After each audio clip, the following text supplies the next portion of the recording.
You are live. Good afternoon. I'm Judge Martinez Tenredo. We are here in the matter of Dakota Wares versus Lush Fertilizer. Case number is 2021 CV 303720. Good afternoon to all of you. I would like to make sure that we address some preliminary matters before we go through introductions. First of all, I want to make sure that all the panelists have the trial roster that you have those. Is that correct? I don't think so. I don't think we have the trial roster yet, Judge. Okay, so if Amy, if you could make sure that that is in the chat. Let me see if, no, Yeah, it's not in the chat yet. Okay, so hopefully we will get that in a few minutes. Just to the team members, I'd like you to understand that I won't be having any breaks other than a short pause of maybe 1 to 2 minutes before closing arguments. I'd like everyone to understand that timekeepers are responsible for timekeeping. Please coordinate. If you have not, you can put your numbers on the chat. If you need to text each other, and I'll ask for your names in a few seconds.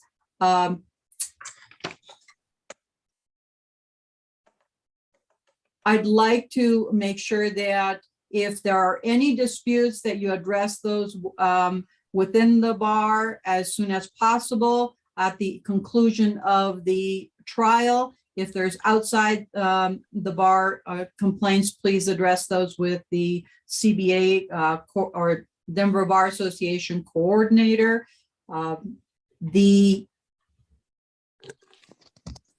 So what I'd like to do at this point is make sure that we do the swearing in. First of the teams, may all team members, actually conflicts. I need conflicts first. Everybody needs to be on the screen at this point.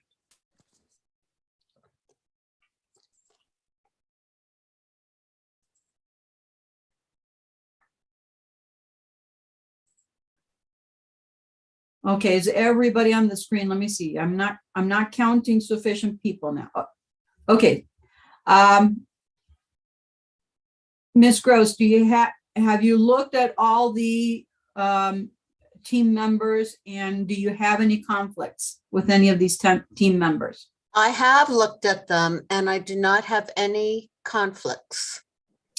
And Mr. Chant, do you have any conflicts at this point?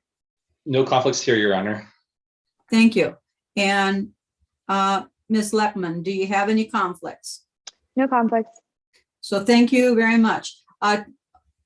Could all the team members please raise their right hand? Thank you. Do you promise that the presentation you're about to give will faithfully and truthfully conform to the facts and rules of the mock trial competition? Thank you. Witnesses, attorneys can lower their hands. Witnesses, thank you.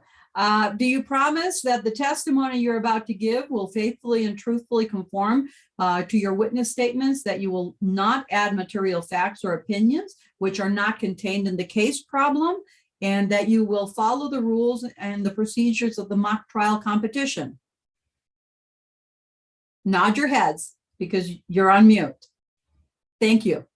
And to the gallery, I know that we're not seeing you, that you're virtual on another platform, but I'd like everybody to raise their hands and affirm and promise to represent yourselves as positive role models and to behave in a manner that exemplifies ethical and professional sportsmanship during and after this mock trial round. And I'm assuming that you will all say yes. Scoring panelists, could you please raise your right hands? Thank you. Do you promise to adjudicate the mock trial competition as fairly and objectively as possible and in accordance with the facts, procedures, and rules of the mock trial competition? Thank you. So let's go ahead and get started. I'd like introductions. Please, the plaintiffs, could you please start your introductions? Absolutely, Your Honor. My name is Maddox Jones. I'm the lead attorney for the plaintiff side. I will be conducting our closing arguments as well as the cross-examination of Dr. Devin Williams and the direct of Miss Carson Durst. Thank you, Mr. Jones. Hello, my name is Sergio Delgado. I'll be doing the direct of Dr. Casey Rogers as well as the cross of Blake Donald. Thank you, Mr. Delgado. Who is next? And my name is Zoe Wilkinson. I'll be performing the opening statement as well as conducting the direct examination of Dakota Weirs, as well as the cross-examination of Skylar Weirs. Thank you, Ms. Wilkinson. The defense would, actually, witnesses for the plaintiffs. Could you introduce yourselves? My name is Jesslyn Zhang and I am Dakota Weirs. My name is Karen Mora and I am Carson Durst. My name is Samuel Abraham and I'll be playing Dr. Casey Rogers. Thank you. The defense, could you please introduce yourselves? Good evening, Your Honor, members of the jury and opposing counsel. I am Meg Stanitsky, and today I will be conducting the direct examination of Dr. Devin Williams and the cross-examination of Dr. Casey Rogers. May my co-counsel have permission to introduce themselves? Yes, please. Good afternoon, Your Honor, members of the jury and opposing counsel. My name is Heidi Schmid. I use she, her pronouns. And today I will be conducting the direct examination of Skylar Weirs, the cross-examination of Carson Durst, as well as be delivering the closing argument. Thank you. Good afternoon, Your Honor, members of the jury and opposing counsel. My name is Skylar Walta. I use she, her pronouns. I'll be conducting the direct examination of Blake Johncourt, the cross-examination of Dakota Weirs, and delivering the opening statement. Permission for our witnesses to introduce themselves? Yes, please. Thank you, Ms. Walter. Good evening, Your Honor, members of the jury and opposing counsel. My name is Riverhan, and today I am Dr. Devin Williams. Thank you, Dr. Williams. Good evening, Your Honor, members of the jury and opposing counsel.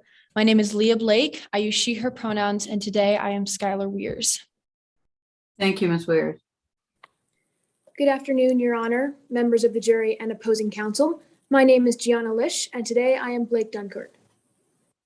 Thank you, Ms. Dunkert.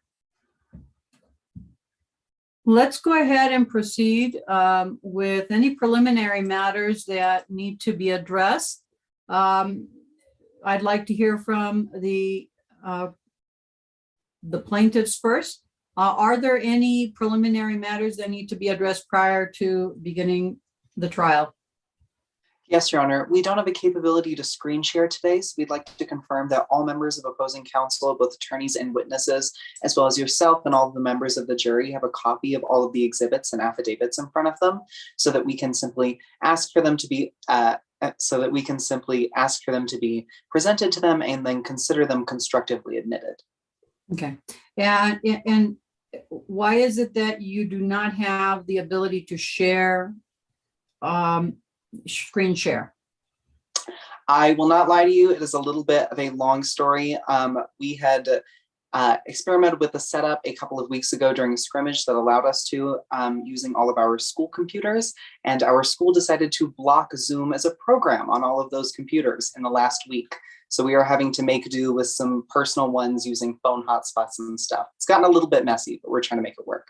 I understand. Thank you for clarifying that. And it sounds like the PME timer has offered to screen share for Iris if they would like to do that. I will also put the link to the case file in the chat so that you can look at the physical exhibits as well. Thank you. Both of those would be quite helpful. I'd also like to mention that we also don't have the capability for our timekeeper to be typing in the chat the whole time. They will be keeping time though. It should also be visible behind our attorneys on some little red flaps. And if there is any matter of contention around the time that either team has left, we will be able to keep track of that and we can still work it out. Sounds great. I apologize. I'm sure it's written down somewhere on here, but who is the peony timer that is offering to do the screen share? That's me, Your Honor. And what is your name? Kai. Kai. Thank you so much, Kai, for doing that. If you could, when they request, that would be very helpful to the panelists. Thank you. Yeah, I can certainly do that. Appreciate it. Any other matters for the plaintiffs that are need to be addressed preliminarily? The only other thing that we ask is that any time remaining in our closing argument be saved for a brief rebuttal. Rebuttal time will be is appropriately saved. Just remind me at the end of the trial because sometimes I forget. Absolutely, Your Honor, and that's all that we have. Okay, thank you. And for the defense, are there any preliminary matters? Yes, Your Honor, we do have a couple. We ask permission to screen share an exhibit before it has been admitted for purposes of showing the witness with the assumption that the jury won't see it until admission. It will be done. And when screen sharing, we request exhibits have been constructively handed to opposing counsel for review. Absolutely. We also ask that for technical difficulties, including the process of screen sharing, that time be paused for both sides. I think that that's fair, especially since you're sharing one person to do all of it. So I appreciate that consideration and hope there is no objection from the plaintiffs in that matter. Mr. Jones? No, that sounds perfectly fair. Okay, so time will be paused to take care of that matter. But if it can go as quickly as possible, Kai, I'd appreciate that so that we keep things going. Thank you so much, Kai. If the plaintiffs are ready to proceed with the trial, are you prepared at this point? Absolutely, Your Honor. And if I may tell you, we have all of our witnesses in one room on one camera and all of our attorneys in one room and on one camera, with the exception of myself, who is currently participating from home. So we will be stepping on and off screen as needed, again, with the exception of me. But that's all I wanted to say. And with that, permission to call my co-counsel to present our opening argument? Absolutely. Your Honor, we just have one more preliminary matter to be addressed. Oh, certainly, Mr. Sininsky. Just given the virtual nature of this trial, we ask permission to sit or stand according to personal preference. Absolutely. That's perfectly acceptable. No problem.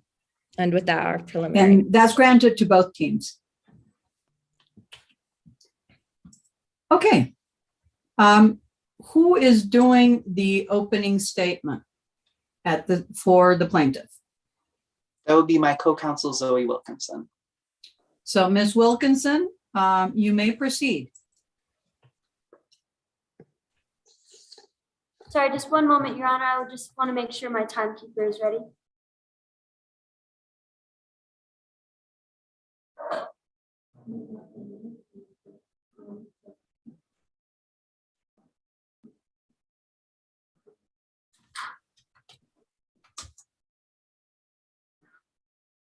May I proceed, Your Honor? You may. Thank you. Profits over people. Good afternoon, ladies and gentlemen of the jury. Today we are here because of the negligence of Lush Fertilizer and the damages that their product caused on my client, Dakota Weirs. You see, today we have the burden of proof to prove three things. One, that Lush Fertilizer was negligent with their product. Two, that their product caused damages. And 3, that those damages had real harm on my client, Dakota Weirs, in the form of non-Hodgkin lymphoma, a form of cancer. You see, my client was an aspiring young pianist, starting from the age of 7, going through middle school and high school, performing in recitals, winning awards. She was this close to attaining the dream that we all wish we could, which is being able to make a profit off of your passion.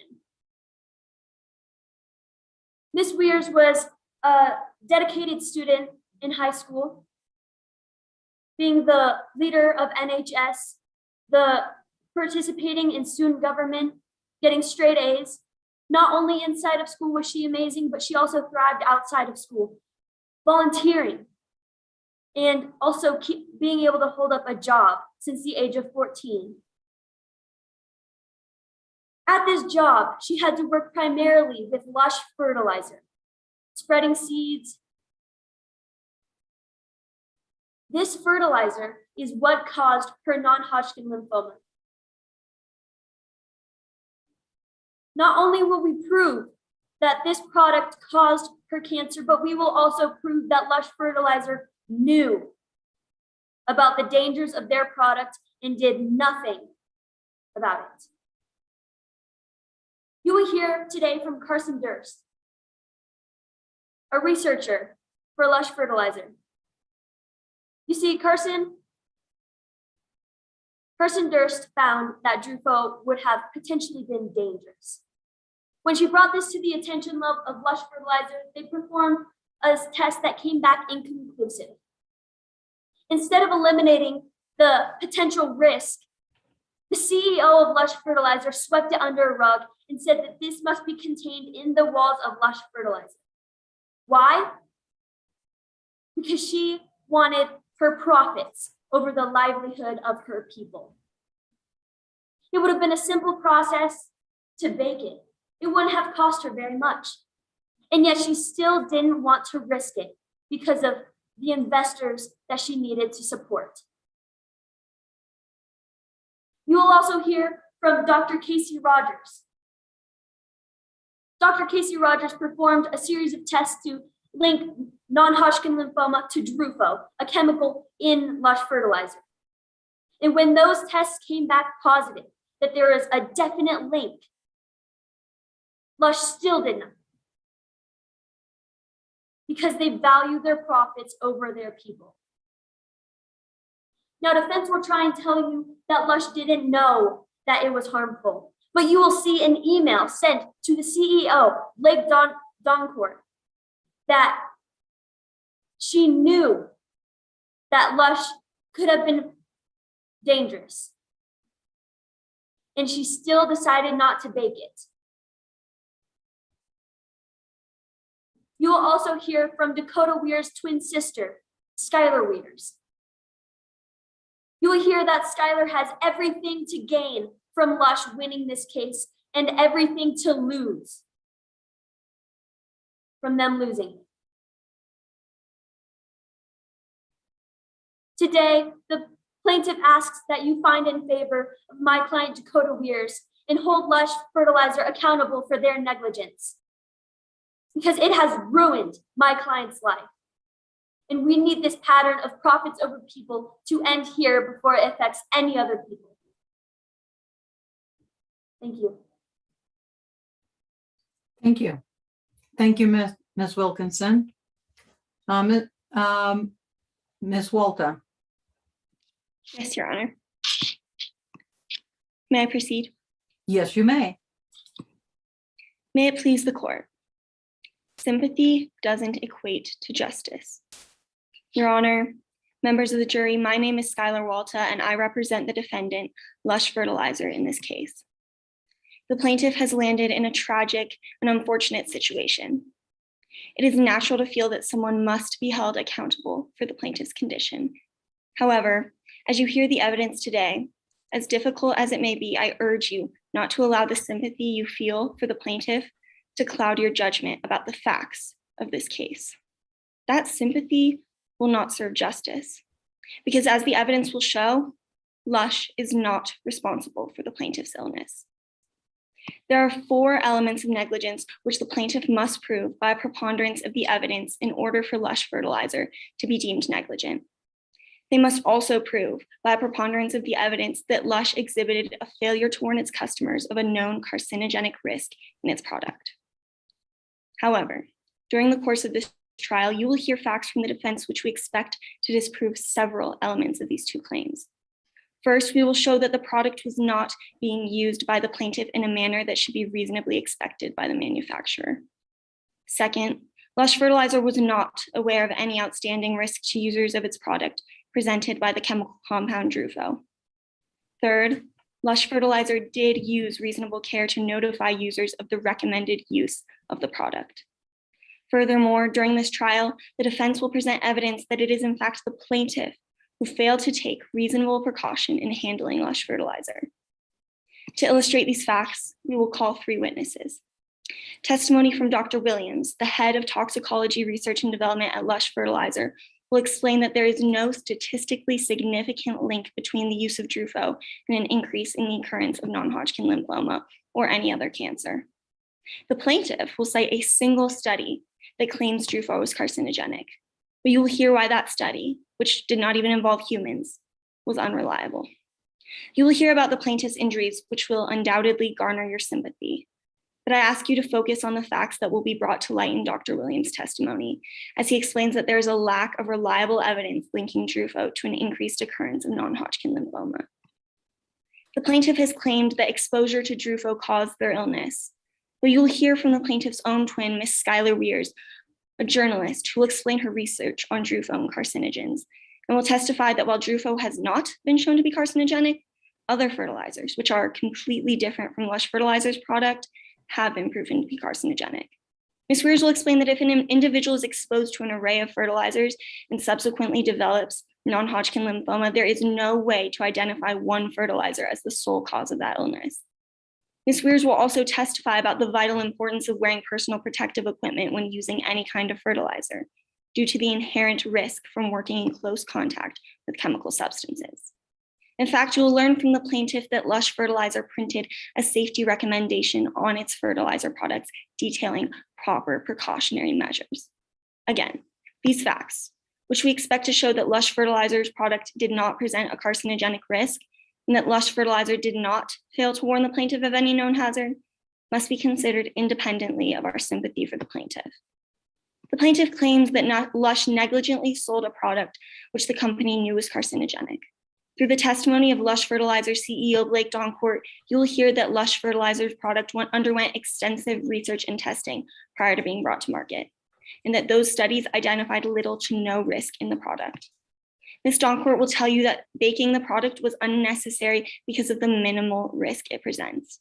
You will hear all of this testimony, which is grounded in facts.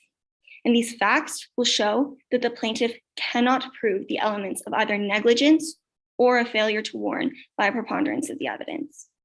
So, as you hear this evidence, despite the sympathy you rightfully feel for the plaintiff, I urge you to place facts above feelings. I urge you to let the evidence guide you beyond sympathy to justice.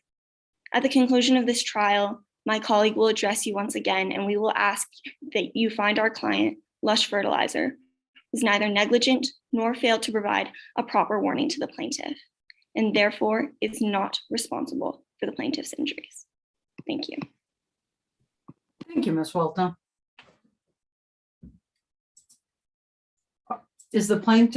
Are the plaintiff prepared to call their first witness at this point?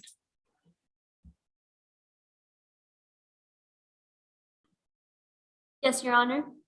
May we please call Ms. Dakota Weirs to the stand? Ms. Wilkinson, thank you. Yes, you may call that first witness. Ms. Weirs. And are you present? And yes. If I may ask that the defense attorney remain on the screen while whoever is handling this cross-examination remain visible to me, that would be very helpful. Thank you. Ms. Wilkinson, you may proceed. Oh, Thank and you, Your I'd Honor. just like to remind Ms. Weirs, you are under oath. The oath has already been, we've already addressed the oath, and I won't do that again, but I'd like you to recall that. Go ahead. Thank you, Your Honor. Good afternoon, Ms. Weirs. Could you please state and spell your name for the court? Yeah, my name is Dakota Weirs. Last name is spelled Weirs. And why are you here today, Ms. Weirs? I'm here because I use Lush fertilizer and now I'm sick.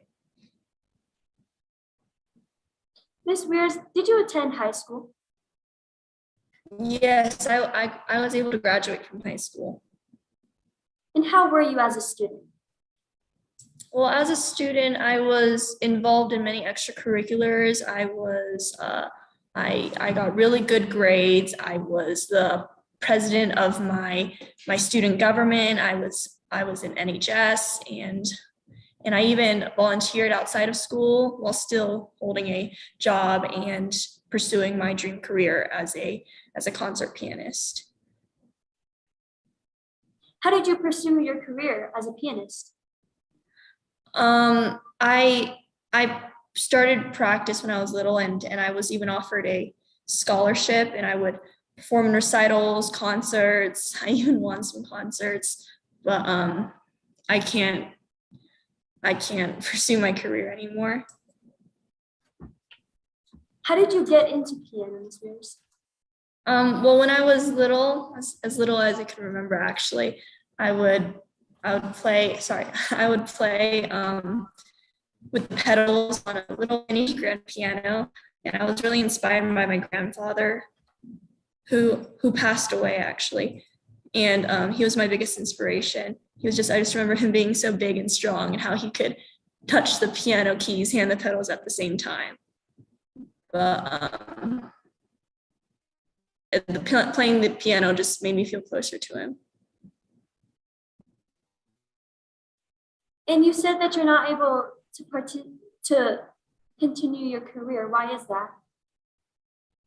Well, I can't even play the piano anymore. I mean, they deferred my scholarship for 2 years, but right now I can't even sit on the piano bench because it simply just hurts to sit, and my lymph nodes get swollen and I get really tired all the time, and it hurts to just pursue the one thing I love. And Ms. Weirs, you said you were offered a scholarship. Please tell me more. Yeah, I was offered into a scholarship, full ride scholarship into Juilliard in New York City. I mean, can you believe that? But it's one of the most prestigious schools. But I fear I won't be able to go there because of how my condition is. Will you ever be able to go? I mean, I have hope. My doctors have hope, and they deferred my scholarship for 2 years, but I fear I'll never have the chance to pursue my future. And Ms. Weirs, you said you had a job. What was that job? Yeah, I worked at Haven Landscaping for spreading seed and fertilizer. What was your primary job there? I was primarily responsible for spreading seed and fertilizer. And what products did you work with? I remember using a lot of different seed and fertilizer products, but I do remember using Lush fertilizer before we stopped using it after my third or fourth year there. And was that the product that you worked most with? Yes, I remember working with it for most of my years. And Ms. Weirs, when you work with these products, do you read the labels? Of course I do. And on these labels, did you ever see Did you ever adhere to any warnings? If they had warnings that were, required, if they required me to only use the product outdoors, or if they required me to wear protective clothing or a mask, I would. And because it was a warning, instead of, just, yeah, they warned me and required me to wear that stuff, and I would follow it. And Ms. Weirs, why are you suing Lush Fertilizer today? Well, because I believe they are the cause to my non-Hodgkin's. I was watching a news article one day, not a news article, but I was watching TV and the news came up. I was actually in my states of depression, and something just came up and I thought it was weird. It was that Lush Fertilizer uses a product called hearsay. Any response? Yes, Your Honor. My response is twofold. For one, Ms. Weirs is not offering this news statement for the truth of the matter asserted. She is merely just saying why she is suing Lush Fertilizer, and that goes to effect on the listener an exception to hearsay. Is there a reply? Yes, Your Honor. I believe that this evidence is being admitted to prove the truth of the matter asserted, as she's detailing what the news said in terms of the carcinogenic effects of Drufo, which is the issue that we're discussing today, and is not. It does not go to her present sense impression. I am going to overrule the objection, and the information may be testified by Ms. Weirs as to why after the article she what actions she took. So explain what she heard, and then what she how that affected her. Thank you, Your Honor. Ms. Weirs, would you like me to restate the question? No, it's fine. Do you mind if I start over though? Please do. So anyways, I was watching the TV, and I was and something came up, something on the TV that was the news about how Lush uses a product named Drufo, and how that can that it causes non-Hodgkin's lymphoma, which is what I have. So, and I use the product too. So immediately after, I called my boss. I asked to see the label to see if there were any requirements or warnings, but I was surprised there weren't anything that warned me.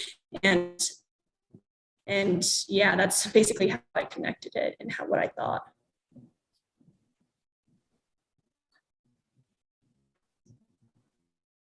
I'm so sorry. Was that just on my end, the cutout, or did everyone else hear that?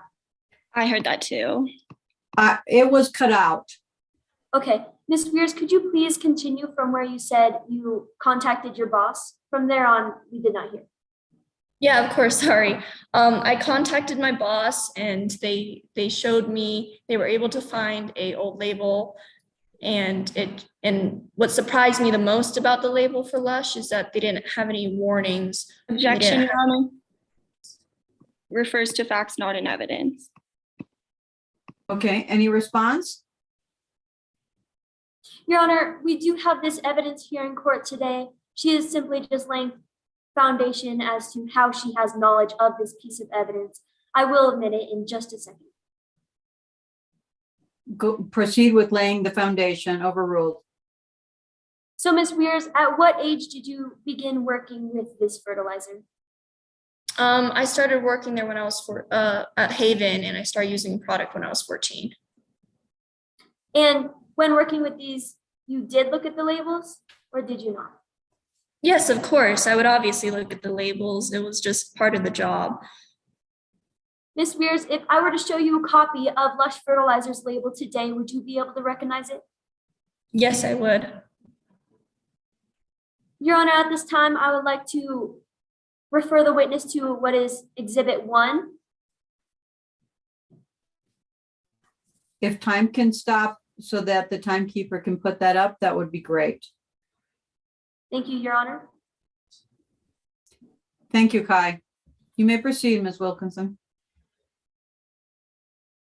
Ms. Weirs, what do you see in front of you today? This is a label for Lush fertilizer. And how do you know? Because first of all, I use the product for a multitude of years, and then it also says Lush fertilizer. Your Honor, at this time, I would like to admit Exhibit 1 into evidence as it is a fair and unmarked copy. Thank you, Ms. Wilkinson. Any objections? No objection, Your Honor. Exhibit 1 will be admitted into evidence. Thank you, Your Honor. Ms. Weirs, can you? Thank you, Kai. please You read- can, do you require the exhibit to remain up?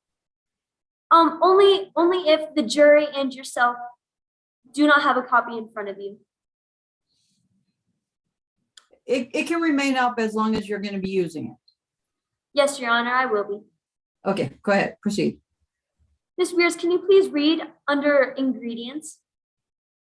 Under the active ingredients, it's drufo, nitrogen, phosphorus, potassium, calcium, iron, that's 48.6%, and other ingredients are 51.4%. And Ms. Weirs, what stands out to you under these ingredients? That they use drufo and and nitrogen too. And Ms. Weirs, can you please read the 2 lines under user safety recommendations? As with any spray fertilizer, utilize protective clothing that covers exposed skin. Use of a respirator or N95 mask is recommended. And Ms. Weirs, what were the conditions like while working? I remember it being really hot all the time. So did you wear these protective recommendations? No, I didn't. It was too hot, and it was only a recommendation. So if they required it, I would have followed. But still, was a recommendation, and they didn't put that it was dangerous or that there were any requirements, any hazards. I didn't. Ms. Weirs, do you see any warnings here about the dangers of non-Hodgkin lymphoma? No, I mean, there's hazards about eye irritation and other stuff, but that's the common stuff, not anything about non-Hodgkin's. I mean, Do you see any warnings here about any carcinogenic? No, not any warnings. Ms. Weirs, if you had known what sickness you would have contracted using this product, would you have adhered to these safety recommendations? Definitely, I would have. And if I used any other products that did have any warnings, I did follow them. It's just this product that didn't have warnings and is dangerous. And Ms. Weirs, if you were to make this label, would you have put a real warning on there? I would not want anyone to have their dreams taken away like mine were. No further questions, Your Honor. Thank you. Unless the defense would like to keep the exhibit up, you can certainly take it down. Ms. Walta? Yes, Do you have cross-examination for this witness? Yes, Your Honor. You may proceed. Thank you. Good afternoon, Ms. Weirs. It's safe to say that you're a high-achieving, intelligent person. Yes, I was when I was able to. And you utilize these qualities in your work for Haven Landscaping? Yes, when I was able to even get out of the house long enough. You worked for Haven during the summer months. Yes, that is correct. You understood that Haven had rules in effect. I did, yes. You understood that as an employee, it was your responsibility to adhere to those rules. As with any other job, yes.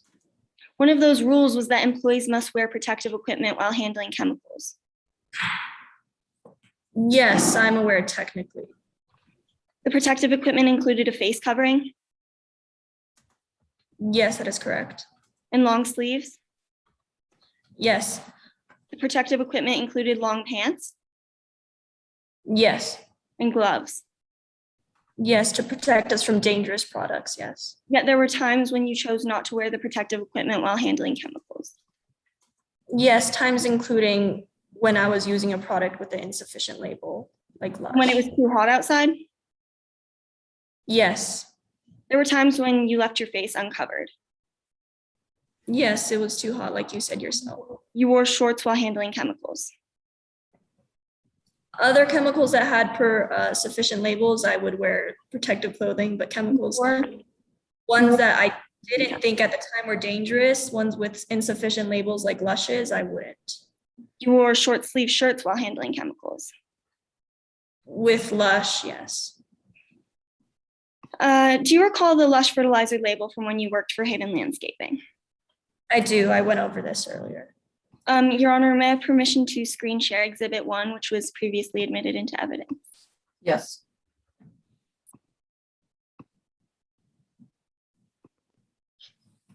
Ms. Weirs, you saw that under the user safety recommendations, you are advised to utilize protective equipment, protective clothing, which covers your skin.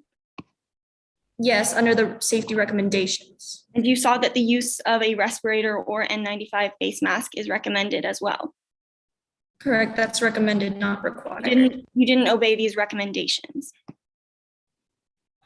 No, because they were not required. When you recommend something, it's recommendation. If I don't take that to heart, it's because.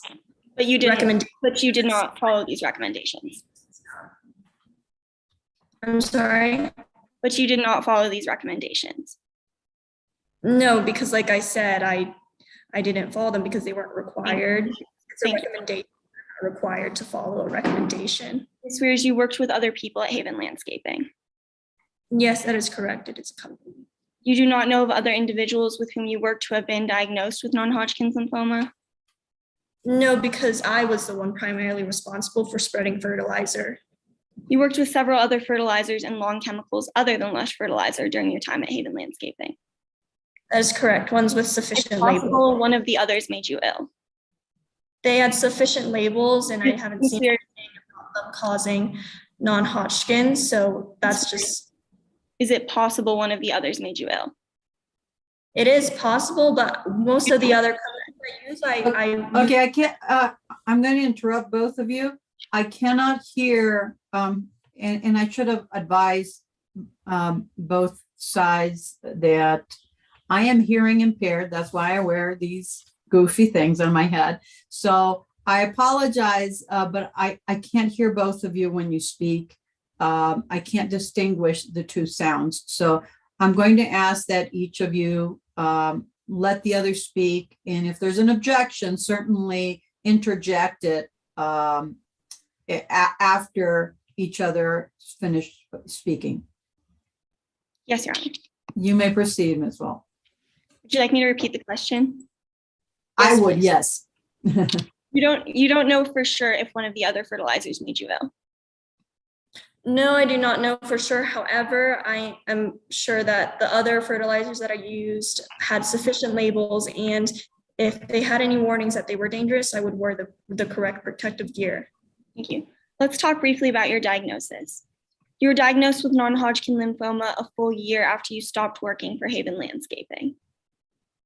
Yes, and it has caused me my future. Your doctor hasn't indicated one way or another whether or what type of care you may need in the future. No, but yeah, no. So you don't know if you'll need any care at all?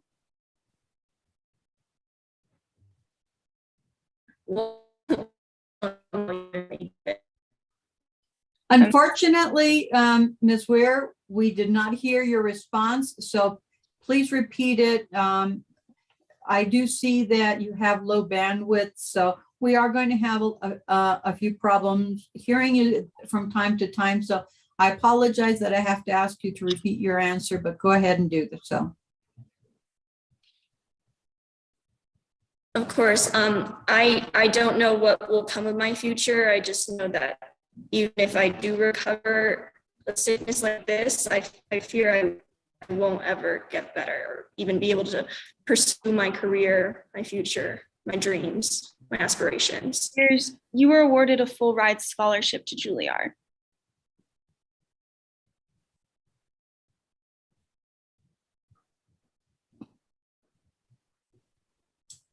Did we lose the witness?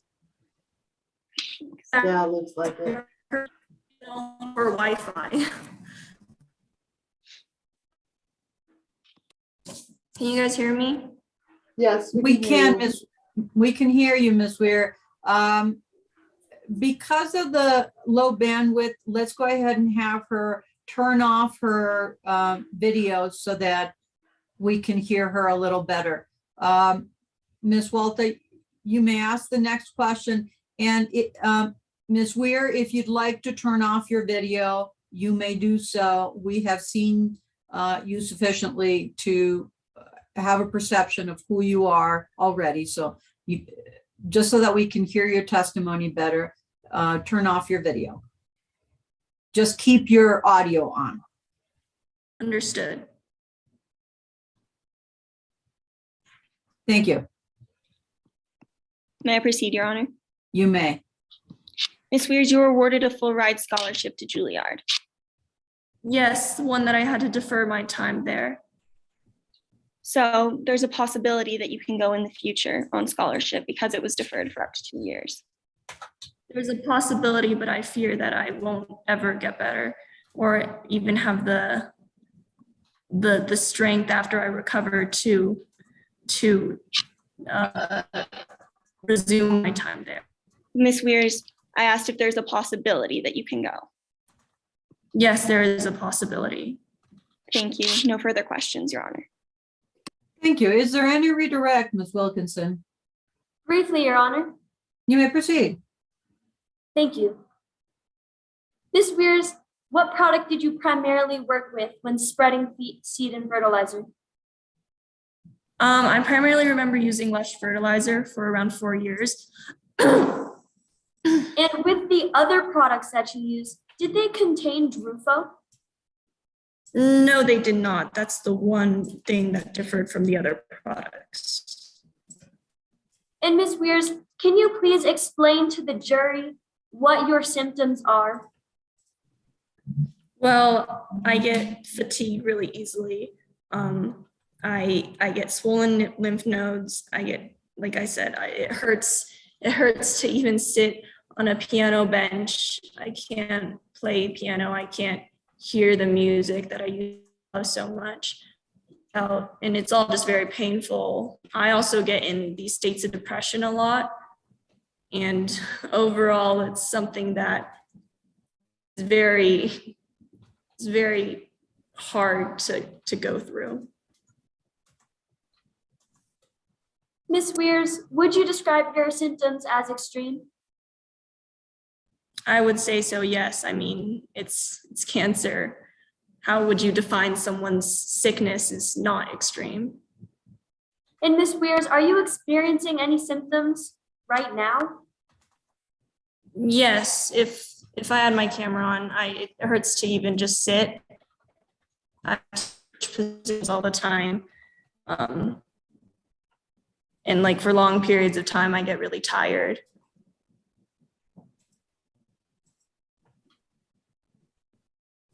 And Ms. Weirs, compared to Lush fertilizer, did other products adhere and contain adequate safety warnings? Yes, they all, if they had any suspect to be dangerous, even if they weren't, they would put requirements to wear protective clothing, a face mask, all of the above, arm coverings, leg coverings, and to only use them outdoors, stuff like that. No further questions, Your Honor. Thank you, Ms. Wilkinson. Any recross at this point that would be limited to those few redirect questions, Ms. Walter? No recross, Your Honor. Thank you. Ms. Weirs, you are excused. Thank you for your testimony today. One more Your Honor, we are going to switch our witness computer real quick because we were able to find a computer that can get better Wi-Fi. So we will hop off from this computer and we'll be joining from a different one.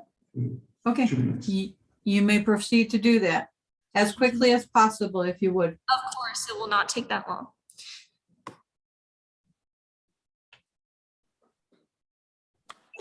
And Your Honor, while we wait, if it hasn't already been done, could I ask that time be paused? Yes, time will be paused. Thank you.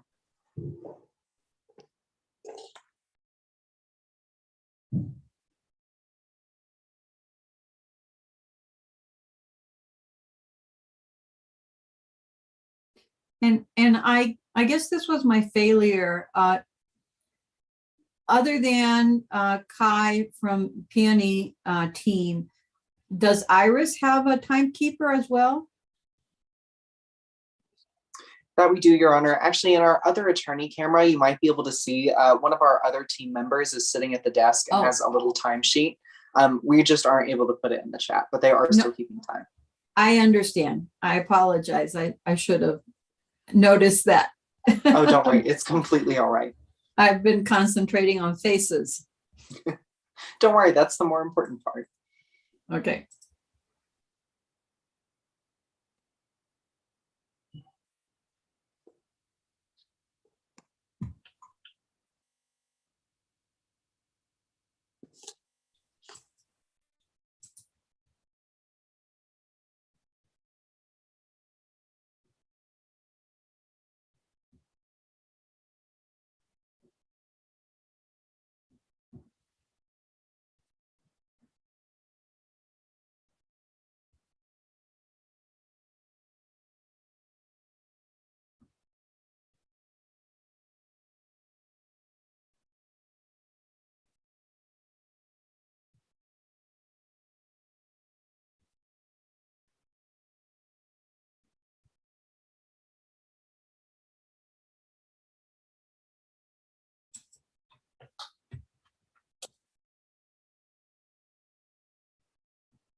Now, again, while we're waiting, I do see on your screen that it says Maddox Jones, but my roster says Sage Maddox. Can you explain that to me? Absolutely, Your Honor. I apologize for the confusion. I go by Sage, which is my middle name at school. However, my first and last name are Maddox Jones, which is why that's my Zoom name. Either is completely fine with me, though. Okay, thank you for the clarification. Of course.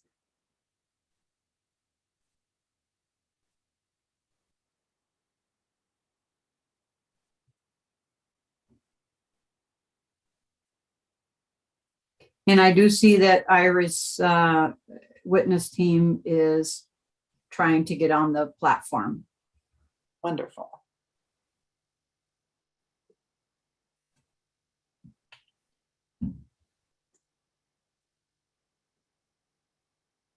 Let them in, but they have not popped up. It says that it's connecting on my screen. Oh, there we go. Oh, There we go. There we go. We're using. There we go. Okay, perfect. Excellent. Sorry about that. Not a problem. Are you ready to proceed, Mr. Jones? Absolutely, Your Honor. And just for formality's sake, although my witness is already at the stand, so I will not go through calling them, I will let you know that this is Carson Durst. Good afternoon, Ms. Durst. Good afternoon. Mr. Jones, you may go ahead and proceed with direct testimony of Ms. Durst. Thank you, Your Honor. Ms. Durst, could you please state your full name and spell your last name for the jury? Yes, Carson Durst, D-U-R-S-T. Ms. Durst, what's your educational background? Yes, so I graduated from Arizona State University with my bachelor's in chemical engineering. And do you have any professional experience? Yes, actually, straight out of college, I started getting involved into the fertilizer field, and it's been almost 2 decades now. What was your first job? straight out of college. My first job was at Lush Fertilizer, actually. How'd you manage to swing a position like that straight out of college? Yeah, so I was best friends with Charles Doncourt, Blake Doncourt's son. Blake Doncourt is the CEO of Lush Fertilizer, and we were very close. The Doncourts were like a second family to me, really. And since Blake knew who I was, he knew my work ethic, he knew I was a good person, he was able to get me a job at his company. Do you still work with Lush Fertilizer? I do not work with Lush Fertilizer anymore. Where do you work now? I now work as a lead developer for Terry's Greenery. Did you transition straight from Lush to Terrace? There was a slight legal battle, so I had to wait 6 months. What happened with the legal battle? Yes, well, while I was at Lush, I had forgotten that I had signed a non-compete and non-disclosure agreement. So there was issues there. You had just forgotten about it by the time you left? Yes, I had. And so were there any other problems aside from the legal battle with you attempting to leave Lush?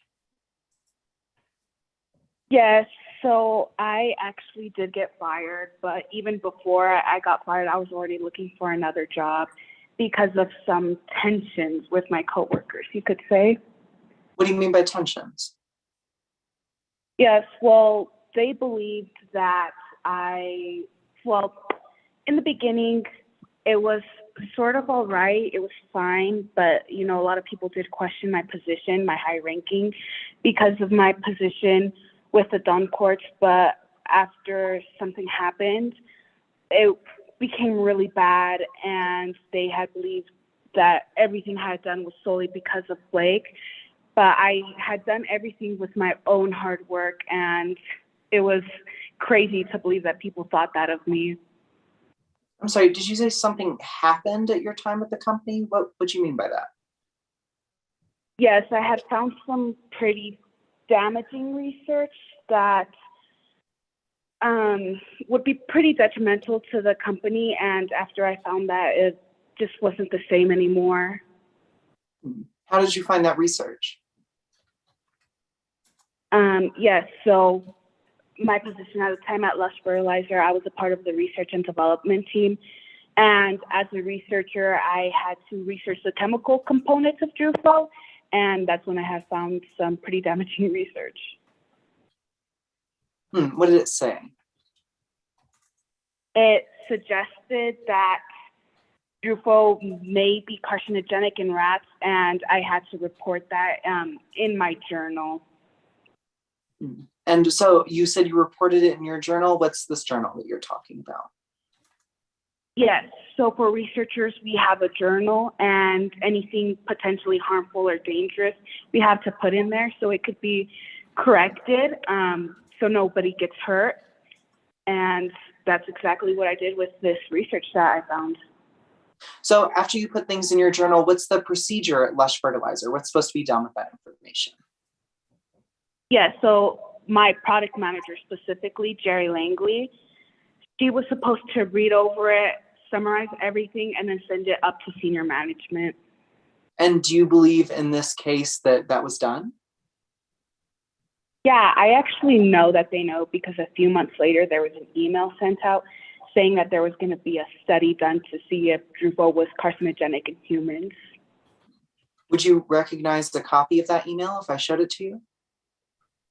Yes, I would. Your Honor, let the record reflect that I am showing the witness a true and unmarked copy of Exhibit 4, I believe. Thank you. And if I could ask for just a moment while I grab that myself, I don't currently have it in front of me. It's shared in the screen. Ah, that is even better. Thank you. Ms. Durst, do you recognize what you're looking at right now? Yes, it's the email about the study. Could you describe it to us a little bit more? Yes, it was sent from my product manager, the one who was supposed to read over my journal, Jerry Langley. Your Honor, at this time, I would like to admit Exhibit 4 into evidence. Any objection? Yes, Your Honor. I object under hearsay and under Rule 102, requirement of the original email. Any response? Absolutely, Your Honor. This exhibit is not hearsay because it's a statement made by our party opponent. This is an email sent from an employee of Lush Fertilizer. Lush Fertilizer is here to represent themselves in court today. So it is not hearsay. The exhibit will be admitted. Do you require it to remain up, Mr. Jones? Yes, please, although only for a few moments more. Okay, thank you. Mr. Ernst, could you please read the first name on the second line of the to section, please? Yes, Blake Doncourt. And what does that name mean to you? That is Charles Doncourt's dad, also the CEO of Lush Fertilizer. And remind me, what was this email about again? It was about the study being done of to see if Drupal was carcinogenic. Thank you, Ms. Durst. And we can take that exhibit off the screen now. Thank you. Ms. Durst, were you privy to the results of this study? Yes. In specific, there was a meeting done where researchers, upper management, my product manager, and scientists, we all gathered together to discuss these results. I'm sorry, Ms. Durst, you cut out for just a minute during that section. Would you mind if I repeated the question? No, yes, go ahead. Please do. Ms. Durst, were you privy to the results of this study at all? Yes, there was a meeting with researchers, scientists, my product manager, and upper management. And what happened in this meeting? Yes, well, one of the scientists expressed their concerns that... Are you objecting to what was said during the Lush meeting by the defendants? I believe that Ms. Durst said that there was someone who is not present in this trial who voiced concern about Lush Fertilizer, which is an out-of-court statement, so it would be hearsay.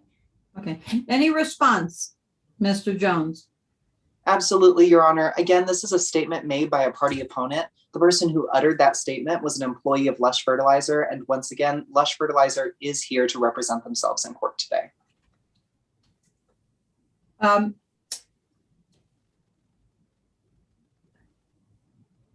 You may proceed, but very briefly on how this affected your decisions at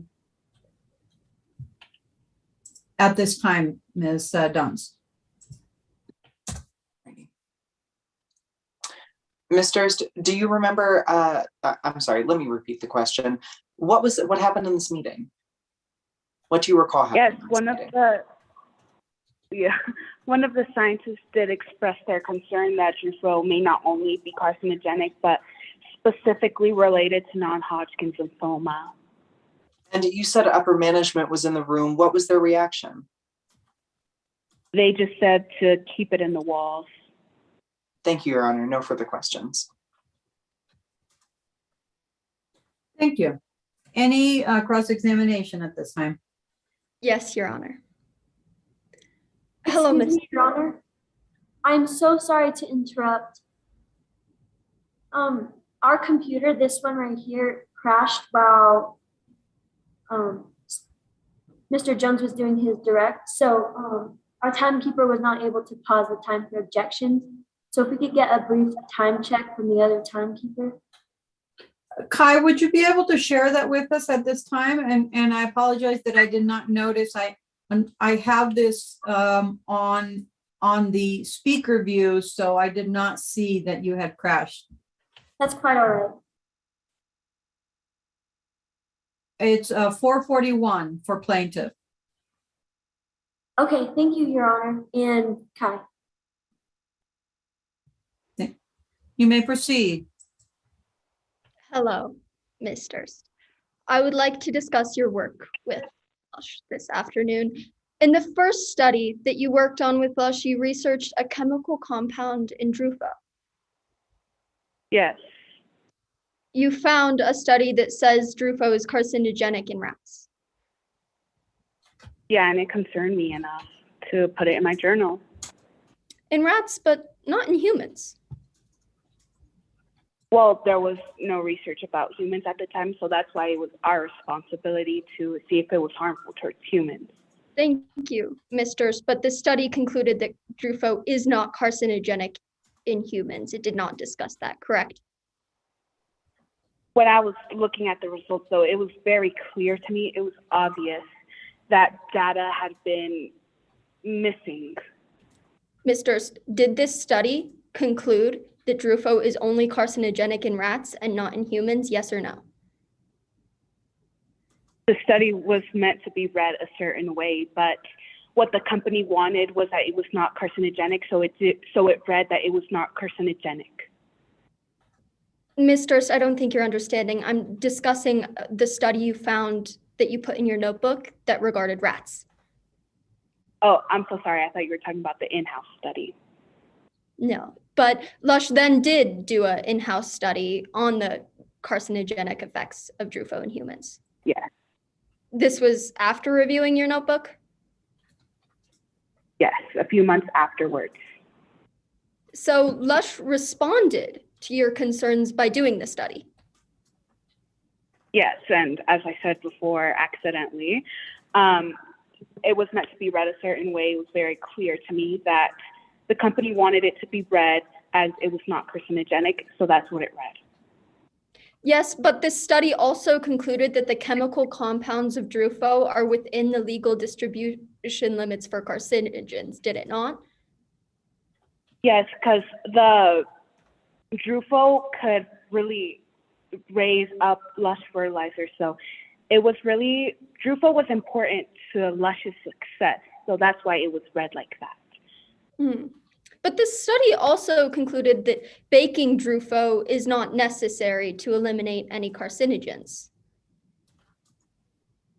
Yeah, the study was really watered down. They just wanted money. They chose their profits.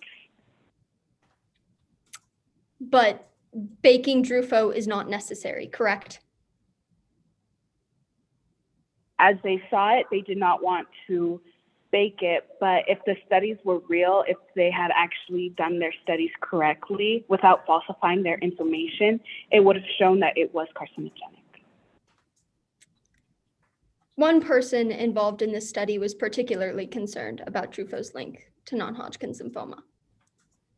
Yes, a scientist. Her findings were inconclusive, though. That's what the company wanted it to be read like. There was pressure from management. I'm not asking about the study, Misters. I'm asking about her findings and if they were inconclusive.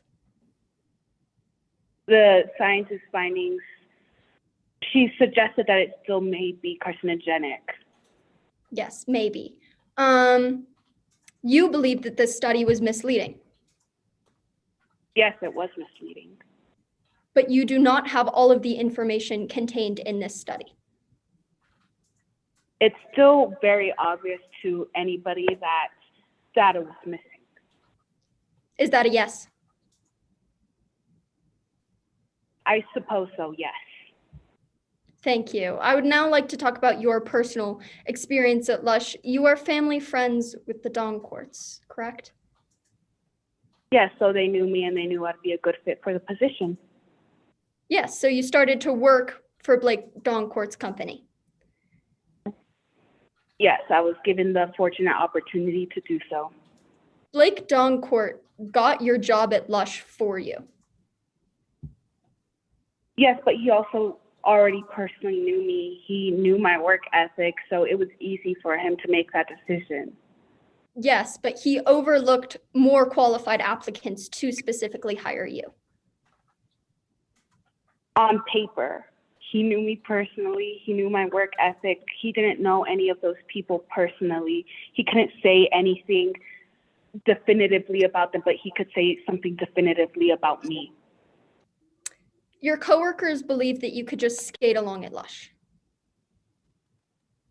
After I found the very detrimental research that suggested Drupal may be carcinogenic, yes. They thought that you didn't do any real work. I did do real work though. I'm asking what they thought, Ms. Durst, not what you think. Yes, they thought that. Lush then made you sign a performance improvement plan, yes or no? After I was found the detrimental evidence, yes. You went to Mr. Doncourt for help with this, I tried to, yes. but Blake Doncourt would not help you. He wouldn't. This made you angry. At the time, I felt betrayed.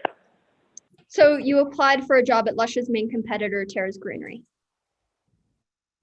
I did apply for Terrace Greenery, but soon after that, all that anger dissipated and I realized I had to take a job because it was best for me. Yet you had a standing non-compete and non-disclosure agreement with Lush at this time. Yes, I had forgotten that I signed it. Your job with Terra violated this non-compete, correct? I didn't know at that time, yes. You are now working on a new product with Terrace Greenery, aren't you? I am, yes. You believe it could overtake Lush Fertilizer as having the best fertilizer on the market. I suppose so, but I don't know much about business. You believe in your work. I do believe in my work. I've done this for about 2 decades. And you want this product to succeed? I think everybody wants what they work on to succeed. Of course, Ms. Durst. Thank you, Your Honor. No further questions. Mr. Jones, do you have any redirect? Yes, briefly, Your Honor. You may proceed. Ms. Durst, when did all of the allegations as to your work quality and the performance improvement plans start? Yes, after I had put in my journal that Drupal may be, that I found this research that Drupal may be carcinogenic. And why are you here testifying in court today? Because I believe that Drupal is dangerous and they need to be held accountable. They knew that it was carcinogenic. I did not hear the objection. Speculation, Your Honor. Overruled. You may proceed and testify.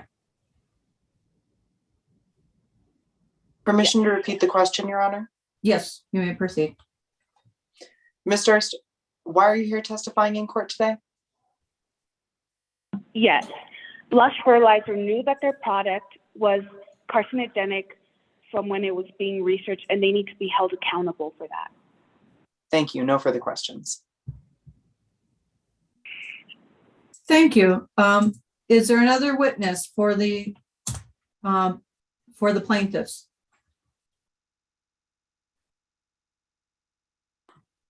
Yes, Your Honor. The plaintiff calls Dr. Casey Rogers to the stand. Thank you, Mr. Delgado. You may call your witness. And is the doctor with you? Is Dr. Rogers with you? Yes, I do see him on the screen. Okay. I need to go back to the gallery view here. Thank you. Welcome, Dr. Rogers. Go ahead and proceed, Mr. Delgado.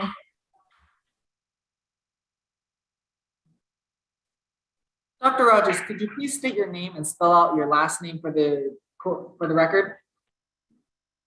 My name is Dr. Casey Rogers, Rogeos. And Dr. Rogers, what do you do for a living? I am currently working at UC Berkeley in the agriculture department. And what kind of education have you received? I believe I got my undergraduate PhD at CSU in agriculture, in agriculture and chemistry and toxicology, and I got my PhD in toxicology. And what kind of, and Dr. Rogers, have you done any publications? Yes, I've done several publications, a majority of which are on the Drufo compound. Your Honor, at this time, I would like to admit Dr. Casey Rogers as an expert in entomology, horticulture, and the effects of chemicals on humans, as he has shown that he has the sufficient education as he went to university and gained several degrees. He is currently a professor at UC Berkeley as a professor of entomology and horticulture. And he has done multiple publications on Drufo and other chemicals and their effects on human beings. Any objection? Yes, Your Honor, if I may conduct a brief voir dire. You may. Now, Dr. Rogers, the effects of chemicals on the human body would be considered toxicology, yes? Yes, they would. And you currently teach 3 courses? Yes, I did. In horticulture and etymology and herbicide? Yes, that's true. You don't have any degrees in toxicology? I do not. You don't state to have any certification in toxicology? I do not. Nor have you ever worked as a toxicologist? I have not. I have no objection to this witness's qualifications under horticulture and etymology. However, pursuant to Rule 702, a witness must have either skill, knowledge, education, experience, or training to be qualified as an expert witness. This witness has not demonstrated any of those 5 elements to be considered an expert in the field of toxicology, and therefore should not be considered an expert in toxicology. Mr. Delgado, do you have a response to that? Or would you Yes, like Your to Honor. lay further foundation? Yes, Your Honor. Dr. Casey Rogers has previously stated that he has done multiple publications on chemicals and their effects on the human body. Therefore, he has demonstrated sufficient skills and experience in the realm of toxicology. And even if Dr. Casey Rogers doesn't meet all of the requirements, he only needs to demonstrate proficiency in one to be admitted as an expert in that field. Dr. Rogers will be accepted as an expert in all 3 fields of that he has expressed the research and background for. You may proceed. Dr. Rogers, what first caught your attention about Drufo? When I caught my attention because I believe that it was rushed to the market too fast, and that there still need to be tests done on how safe it was and other things about the chemical. And did you ever conduct study on the chemical Drufo? I'm sorry, can you please say the question again? Did you ever conduct a study on Drufo? Yes. The study I conducted, it primarily had 3 groups of people, of which one of them was a control group, which was never experienced the Drufo. Another one was a group that was only experienced Drufo every now and then. And the 3rd group experienced Drufo on a day-to-day basis. And from it, we concluded that the group that was exposed to Drufo the most was 15 times more likely to get cancer than people who have never been exposed to it. And people who will experience the Drufo every now and then were 10 times more likely to get Drufo than people who have never been exposed to it before. And Dr. Rogers, how does the groups in your study compare to Ms. Dakota's case? After reviewing his medical records and that of the people we used in our study, we concluded that, well, I concluded that it does match and that Dakota Lewis's cancer was most likely a result of the Drufo compound. And Dr. Casey Rogers, why do you wish to pursue litigation against Drufo? So that I can get it banned off of the market, and so I can get it banned off the market and people won't have to go through what Dakota Lewis is going through. No further questions, Your Honor. Thank you. Any cross-examination at this point? Yes, Your Honor. You may proceed, Ms. Stanitsky. Now, Dr. Rogers, I'd like to start with your work. You work now as a professor. Yes, that is correct. Okay. Apologies, moving on. I'd like to talk about the study now that you conducted on Drufo. You believe that Drufo was rushed onto the market? Yes, I did. And because of that, you conducted a study on Drufo afterwards.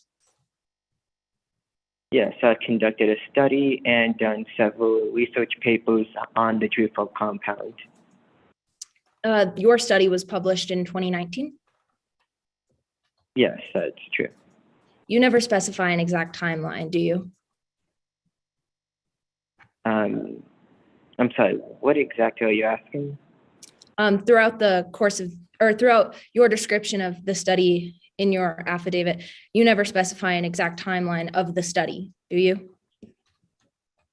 I believe I conducted it at the time you said.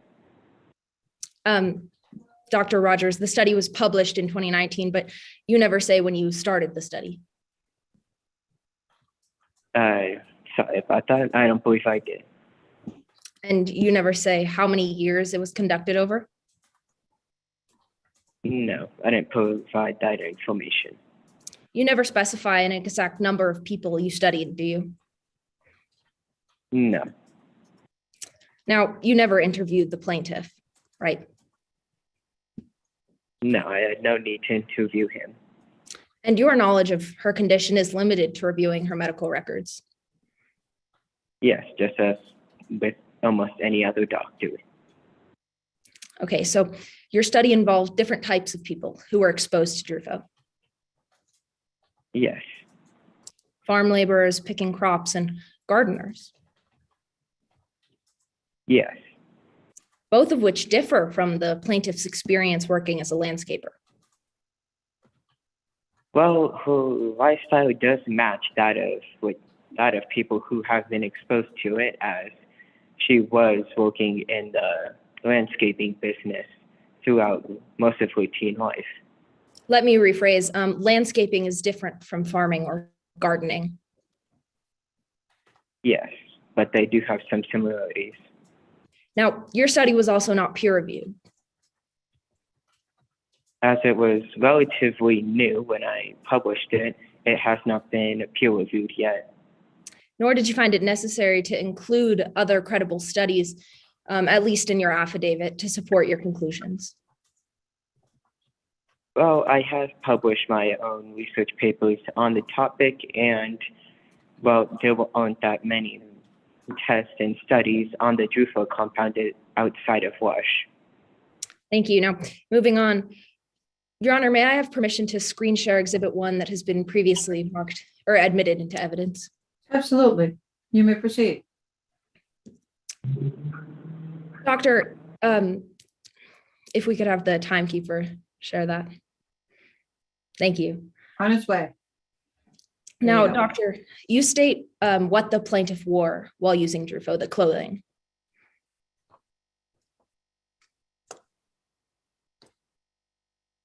I'm sorry, I don't understand the question. In your witness statement, you state the clothing that the plaintiff wore while wearing or while using Drufo. Yes, that of people and that of people in her job. without the use of any protective gear, correct? Yes, as it was never required. And now you see Lush recommendations for protection under the user safety recommendations. Yes, it's suggestions. But that would be the use of a respirator or a mask, protective clothing, and personal protective equipment? Yes. You state your suggestions for protection while wearing Drufo. Yes. And while some of them while they do match the ones on the suggested list, as I said, they're just suggestions, not requirements Thank for you. something that can cause cancer. Thank you. You've made these suggestions to other companies, correct? Yes. And you heard Dakota say today that they did not wear a face mask. Yes, it was never required. But they did not wear long clothing either. Yes, as I said, it was never required of them to do so in such hot conditions. Thank you. Now, this would mean that they didn't wear the personal protective equipment. I'm sorry, I couldn't hear you properly. This would mean that they did not wear the personal protective equipment. Yes, that's true. Thank you, timekeeper. You may stop sharing the screen. Moving on, you've never testified in court before. No, I have not. And you also assume that this case may open up more lawsuits for you. Yes, that way I can stop Drufo from getting further on the market and stop people from experiencing what Dakota Reese is suffering. Thank you. This would mean further employment for you. Yes, as an added bonus. Thank you. No further questions at this time, Your Honor. Thank you. Any redirect? No, Your Honor. Thank you, Mr. Delgados. Thank you, Mr. Snitsky. Do the plaintiffs rest at this point? Mr. Delgado, can you hear me? Hi, Your Honor, I can take that question. Yes, we do rest at this point. Thank you, Mr. Jones. Appreciate it.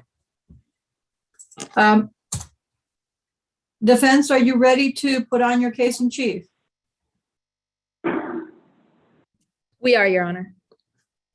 Thank you. The defense calls, or may we call our first witness, Your Honor? You may call your first witness, and your first witness will be who? The defense calls Dr. Devin Williams to the stand. Dr. Williams, as you recall, I already sworn you in. Ms. Stanitsky, you may proceed with direct examination of Dr. Williams. Thank you, Your Honor. Please state your name and spell your last for the jury. Good evening. My name is Devin Williams, and I lead the toxicology research and development labs at Lush Fertilizer. My last name is spelled Williams. And what do you do at Lush Fertilizers, Dr. Williams? Well, my work is basically data-driven. I'm often asked to postulate to bigger and broader outcomes and conclusions derived from my data sets. Through my training and experience, I know how to research and evaluate test results or the data given to me in order to find the effects of possibly toxic chemicals, agents, and especially biomolecular markers. So tell me about your education. Well, I have a master's degree from Colorado State University in toxicology and a PhD in toxicology and pharmacology from Colorado State University. Now, what exactly is toxicology? Well, the specification of toxicology is the field of science involving studying the adverse effects of chemicals and poisons on living organisms. What is pharmacology? The specification of pharmacology or pharmacotoxicology is a branch of medicine that deals with drugs and medications effects, really sort of a pharmaceutical science. Can you describe your experience in the field of toxicology and pharmacology? Yes, I'd love to. Not only do I teach multiple courses in the field of toxicology at the University of New Mexico College, I also have worked in luscious fertilizers toxicology research and development labs for over a decade, and am now the head of that said department. Additionally, I was an assistant professor of toxicology and pharmacology. And finally, are you certified in either? Yes, I am. I'm certified by the Colorado Health Department and in the states of New Mexico and Wyoming. Thank you. Your Honor, the defense at this time moves to tender Dr. Devin Williams as an expert in toxicology, pharmacology, and as a research analyst. Any objections? No, Your Honor. I will address this witness's deficiencies in my cross-examination. This witness will be so admitted as an expert in those fields. Thank you, Your Honor.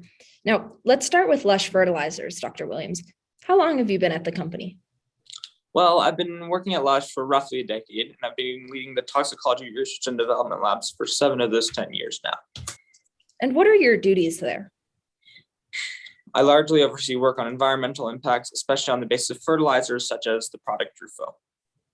Please describe Drufo. I'd love to. It's a bonding agent used to prevent the separation of nitrogen from plants. This allows for less fertilizer to be sprayed and prevents excess nitrates from washing into bodies of water. When I first joined the company, Lush Fertilizer, I started as a technician to manage testing times, and our labs did excessive testing on Drufo. So what were the results of that testing?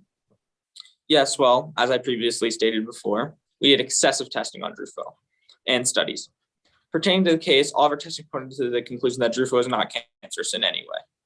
Can you elaborate on the conclusions from that testing? Totally. We found that statistically, the usage of Drufo had not been correlated with non-Hodgkin's or any cancer for that matter. If you take a large group of people using fertilizer, some will develop cancer. It's the effect of randomness. So using the data we've gathered, Drufo doesn't create any more risk of non-Hodgkin's than any other fertilizer would. Thank you for talking about your work. Let's move on to Dr. Rogers' study. Have you read the study? Yes, I certainly have. I should not be testing if that weren't the case. And what did you first notice when reading the study? Well, first of all, it was incredibly vague. There also is a reliability factor as our study hasn't been peer reviewed, and it hasn't been replicated in any sort of sense. Why do you believe the study is vague? Sure, there's no timeline. One doesn't know how the subjects were even exposed to Drufo. There was not a specified amount of subjects. We know very little of the circumstances, and the ones we do know differ completely from the plaintiff's experience. What do you mean by different experiences? Well, it's comparing apples to oranges when it really should be comparing apples to apples. And will you elaborate on that? Yes, totally. Well, Dr. Rogers studied people in completely different environments on the farm, tending to gardens, as opposed to the plaintiffs spreading fertilizer.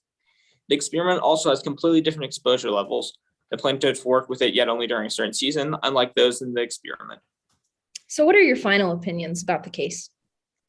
All these different variables mean that means that Dr. Rogers' study is really not credible and should not be compared to the plaintiff's illness, period. Thank you, Dr. Williams. No further questions at this time, Your Honor. Thank you, Ms. Staniski. Any cross-examination of this witness? Yes, Your Honor. Thank you, Mr. Jones. You may proceed. Dr. Williams, you have spent most of your time at Lush Fertilizer working on developing Drufo, right? Yes, it's one of my prides, you could say. And you've done it for about 7 years? Well, 10, if you include the time as a technician, but yes. So would you call it a cornerstone of your career working on this product? It's what a lot of my work is based on. So yeah, a cornerstone is one of the words you could definitely use. So if it was found to be harmful, that would damage your credibility significantly, wouldn't it? It's possible, but yet I know for certain that Drufo is not correlated with non-Hodgkin's in any sense, so no. But if it were found to be harmful, that could damage your credibility, couldn't it? If putting the emphasis on the if, but yes. So that's a yes? Yes. All right, moving on. If it was found to be harmful, that could also be potentially detrimental to Lush Fertilizer, couldn't it? Yes, just like any other court case against a big company, it would be detrimental. And Lush Fertilizer employs you, don't they? Yes, just like any other researcher or Yeah, just like any other researcher. And they pay you? I mean, yes, I think that's part of having a job, but yes. So their product being found harmful and that damaging them could harm you monetarily, couldn't it? Yes, if it comes to it, but yes. So that's a yes? Yeah. So to recap, this product being found harmful could be both damaging to your credibility and to your monetary income. Objection, Your Honor, speculation. Any response? Yes, Your Honor, it's not speculation at all. I'm merely asking the witness to restate their answers to my previous two questions. Objection overruled. You may proceed.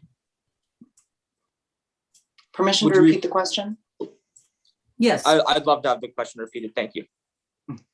Absolutely, Dr. Williams. So to recap your answers, if Lush Fertilizer's product was found to be carcinogenic, that would harm both your credibility and your monetary income.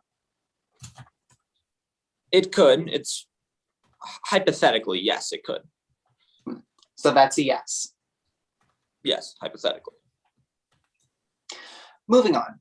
Dr. Williams, you're very familiar with Drufo's chemical formula, aren't you? I would hope so. I've been working on it for 10 years. So would you claim to know all of the different components and all of the things that they can do? Yes. So are you aware that Drufo contains nitrogen? Just like any other fertilizer, Drufo contains a small amount of nitrogen. Drufo even contains less nitrogen than some other fertilizers.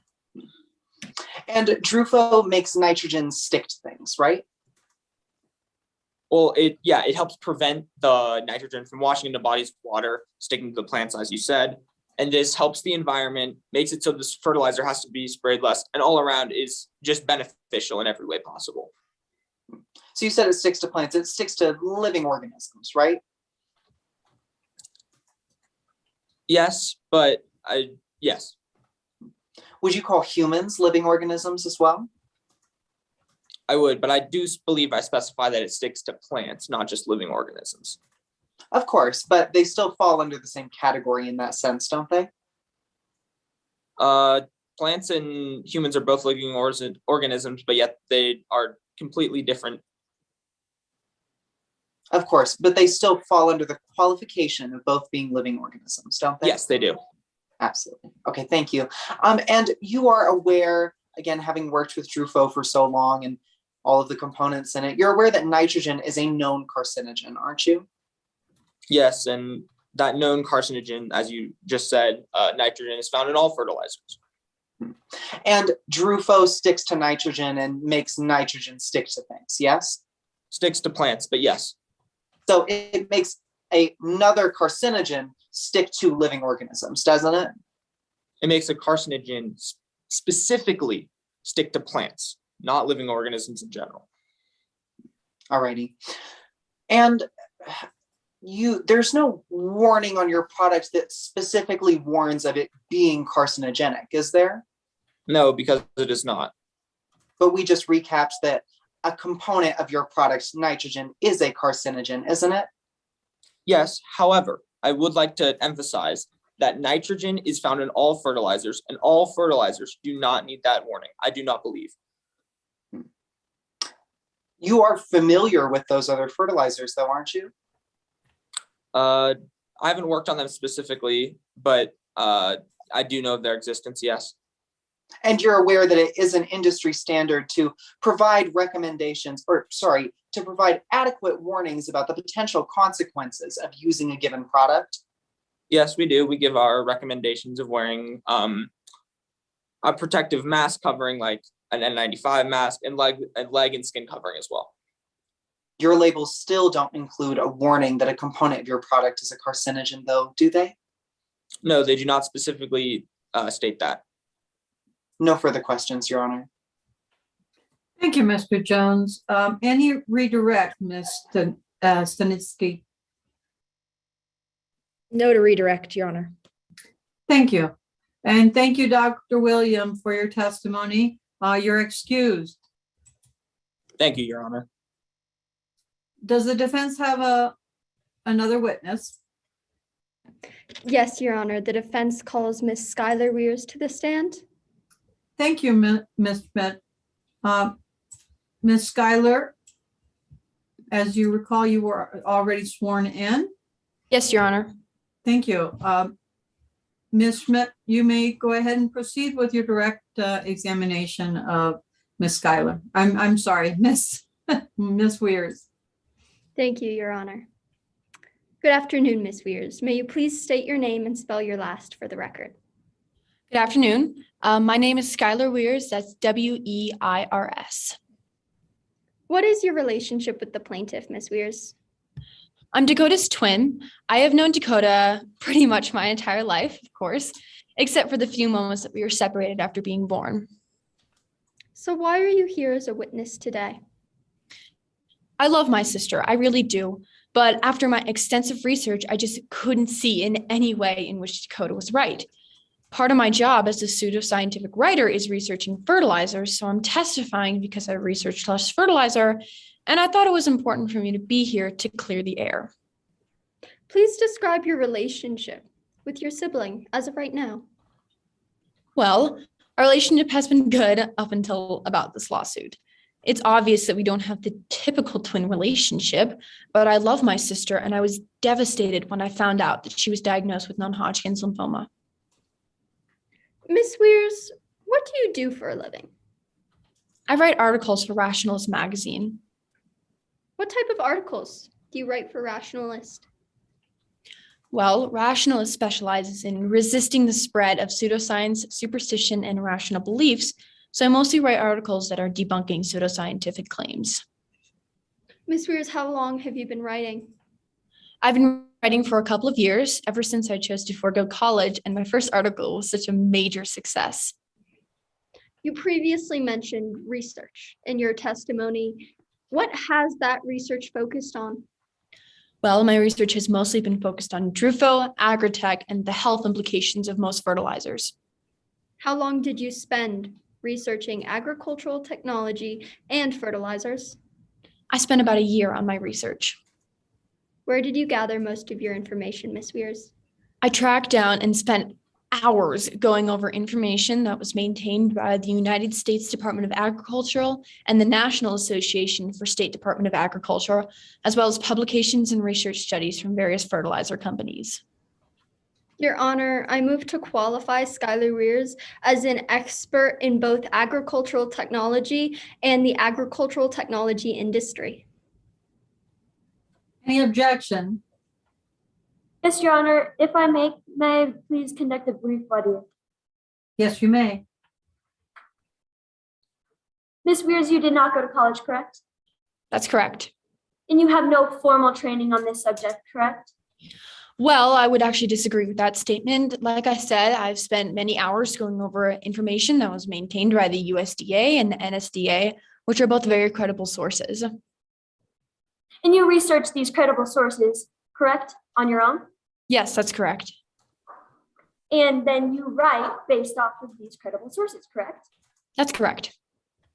So you are a secondary source, being that you research primary sources, correct?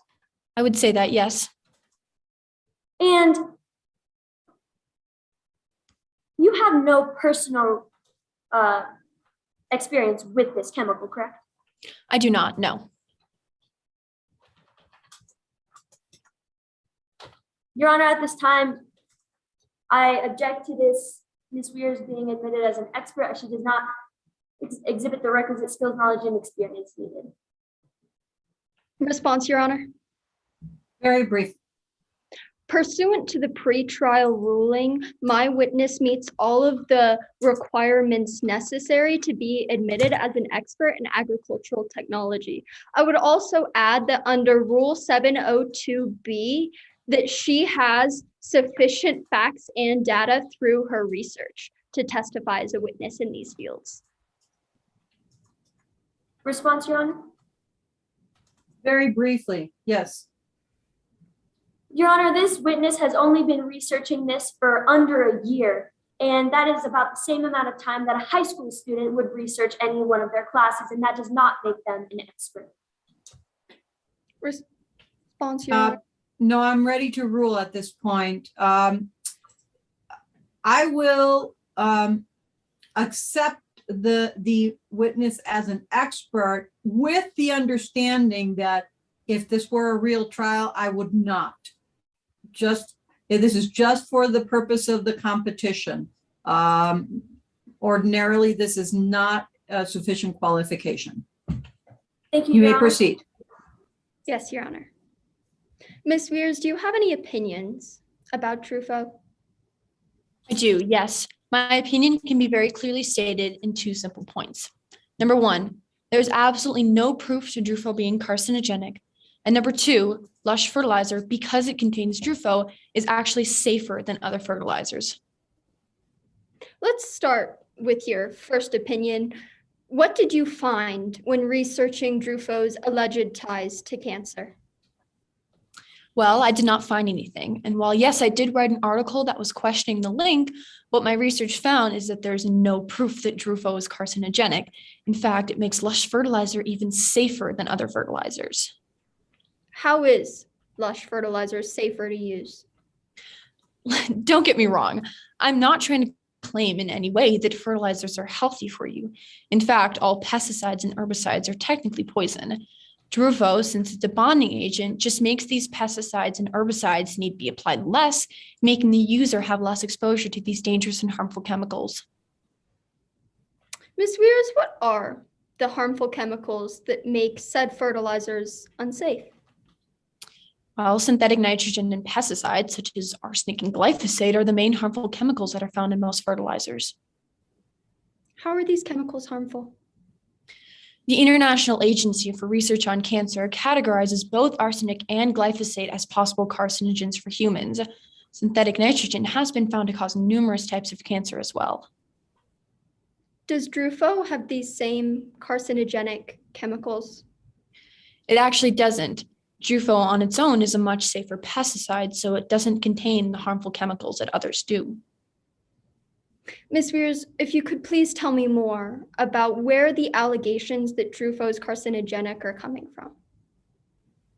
These claims are not scientific. They are very simply pseudoscientific. There is a ton of pseudoscientific conspiracy theories and agricultural technology misinformation campaigns that Lush has unfortunately been the target of recently. Ms. Weirs, what are agricultural technology misinformation campaigns? Well, agricultural technology misinformation campaigns from the so-called old guard of the agritech sector spends billions of dollars to destroy the reputation of any agritech company that might upend their old-fashioned business. Are there any effects of these misinformation campaigns? Yes, unfortunately, these campaigns have been very largely successful, and they've spawned several anti-agritech nonprofits which perpetuate this opposition of agritech and promote health implications like chronic hunger and malnutrition rather than the actual agritech itself. How does Lush fit into all of this? Well, these old guard companies are afraid of losing business to the more technologically advanced Lush, so they make false claims about the product, and in this case, claiming that Truffaut is carcinogenic, which it isn't. So without a link between Truffaut and non-Hodgkin's lymphoma, do you believe that there are other connections to your sibling's disease in the agricultural world? Yes, many other fertilizers, as I said before, are proven to be carcinogenic, like the ones that Dakota worked with at Haven Landscaping. In fact, Dakota was lucky that she worked with Lush because otherwise she would have been in contact with the other harmful chemicals that she was working with far more often. Thank you, Ms. Weirs. Thank you, Your Honor. No further questions at this time. Any cross-examination, Ms. Wilkinson? Yes, Your Honor. You may proceed. Thank you. Ms. Weirs, you are not very close with your twin, Dakota, are you? I would actually disagree with that statement. I think that we're as close as twins are. You don't communicate very often, do you? I do communicate with my twin as much as anyone would. And how much is that, Ms. Weirs? Well, I mean, anytime that I want to talk to my twin, I think that if I want to talk to my twin, I should be able to.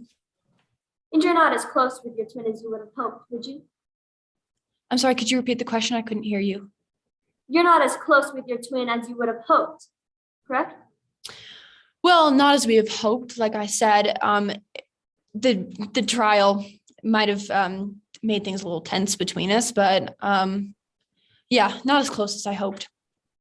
And Ms. Weirs, you did not work with the fertilizer, correct? I did not know. You did not have the same job that your twin had since 14? I did not know because I'm allergic to grass and I was never able to. So you don't know what chemicals Ms. Weirs, your twin, worked with, correct? Well, I think it's safe to say that you can assume the chemicals that Dakota worked with were synthetic nitrogen and arsenic and glyphosate, as I said before, since those are the main chemicals that are found in most fertilizers. But you don't know for sure, correct? I do know for sure because I researched those products and Lush fertilizer as well as carcinogens and possible relations to carcinogens. I'm sorry, Ms. Weirs, I think you misunderstood my question. You don't know for sure which chemicals your sister worked with, correct? I'm very comfortable in saying that I assume those chemicals that Dakota worked with were synthetic nitrogen and arsenic and glyphosate. All right, moving on. Ms. Weirs, you have a gambling problem, correct? I do, yes. And you're in a hole right now, correct? Objection, Your Honor. Under Rule 404B, any wrong, crime, or act like Ms. Weir's gambling problem cannot go to Ms. Weir's character. I would also object under Rule 403 that the prejudice of knowing that she gambled outweighs the probative value of her testimony on DRUFO and agricultural technology. Response, Your Honor? Yes, you may, Ms. Wilkinson. Ms. Weirs is testifying right now for Lush Fertilizer. And she has every motive and bias for Lush Fertilizer to win this case so that she does not lose money.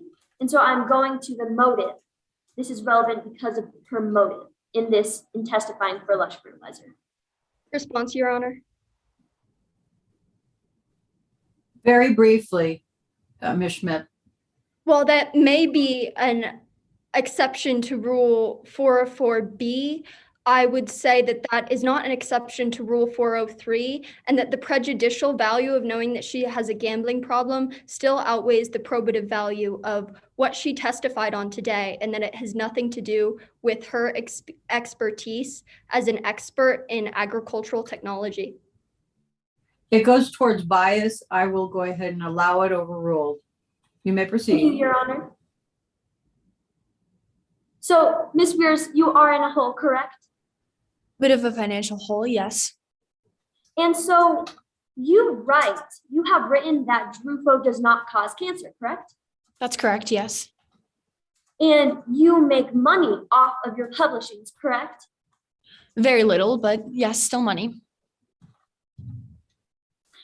So if Lush loses this case, you would be proven wrong in those writings.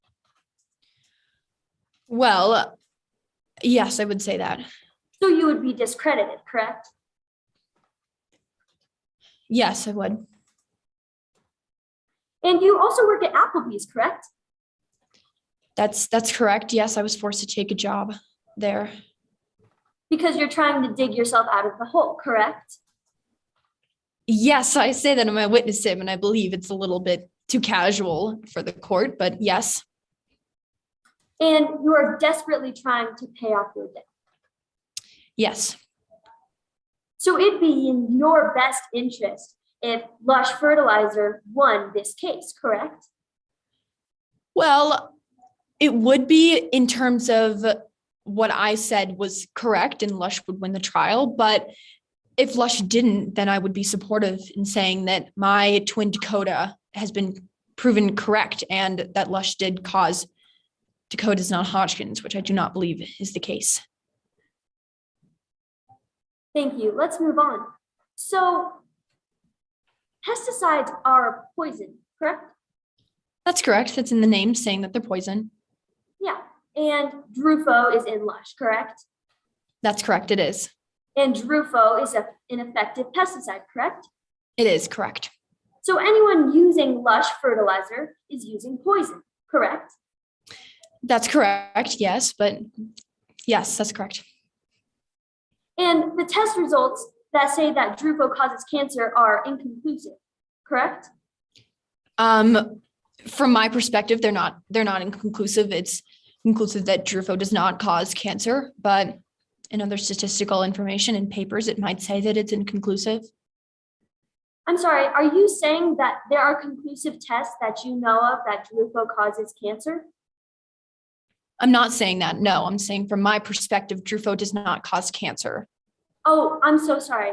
My question was from the tests, those tests are inconclusive, correct? Yes, that's correct.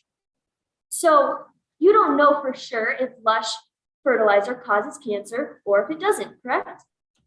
I do know that it does not cause cancer because, as I said before, I've done multiple research papers and researched Lush fertilizer. And from my perspective, I've come to the decision that Lush does not cause cancer. Besides your opinion, Ms. Weirs, the tests prove that that you do not know for sure if it causes cancer, correct? Correct. Now, Ms. Weirs, you say that other companies use synthetic nitrogen, right? That's correct, yes. And Lush uses real nitrogen, right? Correct. And are you aware that nitrogen causes cancer? I'm aware, yes. So anyone using Lush is in danger of cancer through the real nitrogen that they use. Anyone using Lush is in danger of being in exposure to pesticides, but when they're in exposure to Drufo, then they are not exposed to any cancer. Ms. Weirs, I'm asking about the nitrogen component of Lush fertilizer. Anyone using Lush is in turn using nitrogen, which you just said causes cancer. So anyone using Lush is in danger of cancer, correct? Correct. No further questions, Your Honor. Thank you. Any further redirect? Yes, Your Honor. You may proceed, Ms. Schmidt. Ms. Weirs, does synthetic nitrogen that is included in other fertilizers have the same side effects as real nitrogen that is in Lush? It does not, no, because it's synthetic, so it's not real. Does this synthetic nitrogen have side effects, though? It does, yes. And why does Drufo make Lush safer to use? Well, Drufo, since it's a bonding agent, just makes all of the fertilizer itself need to be applied less to whatever plant that you're using the fertilizer on, meaning that the user has less exposure to these dangerous and harmful chemicals. So, Ms. Weirs, would you say that Lush fertilizer's pesticide, Drufo, is safer to use than other fertilizers' pesticides? I am saying that, yes. Thank you, Your Honor. No further questions.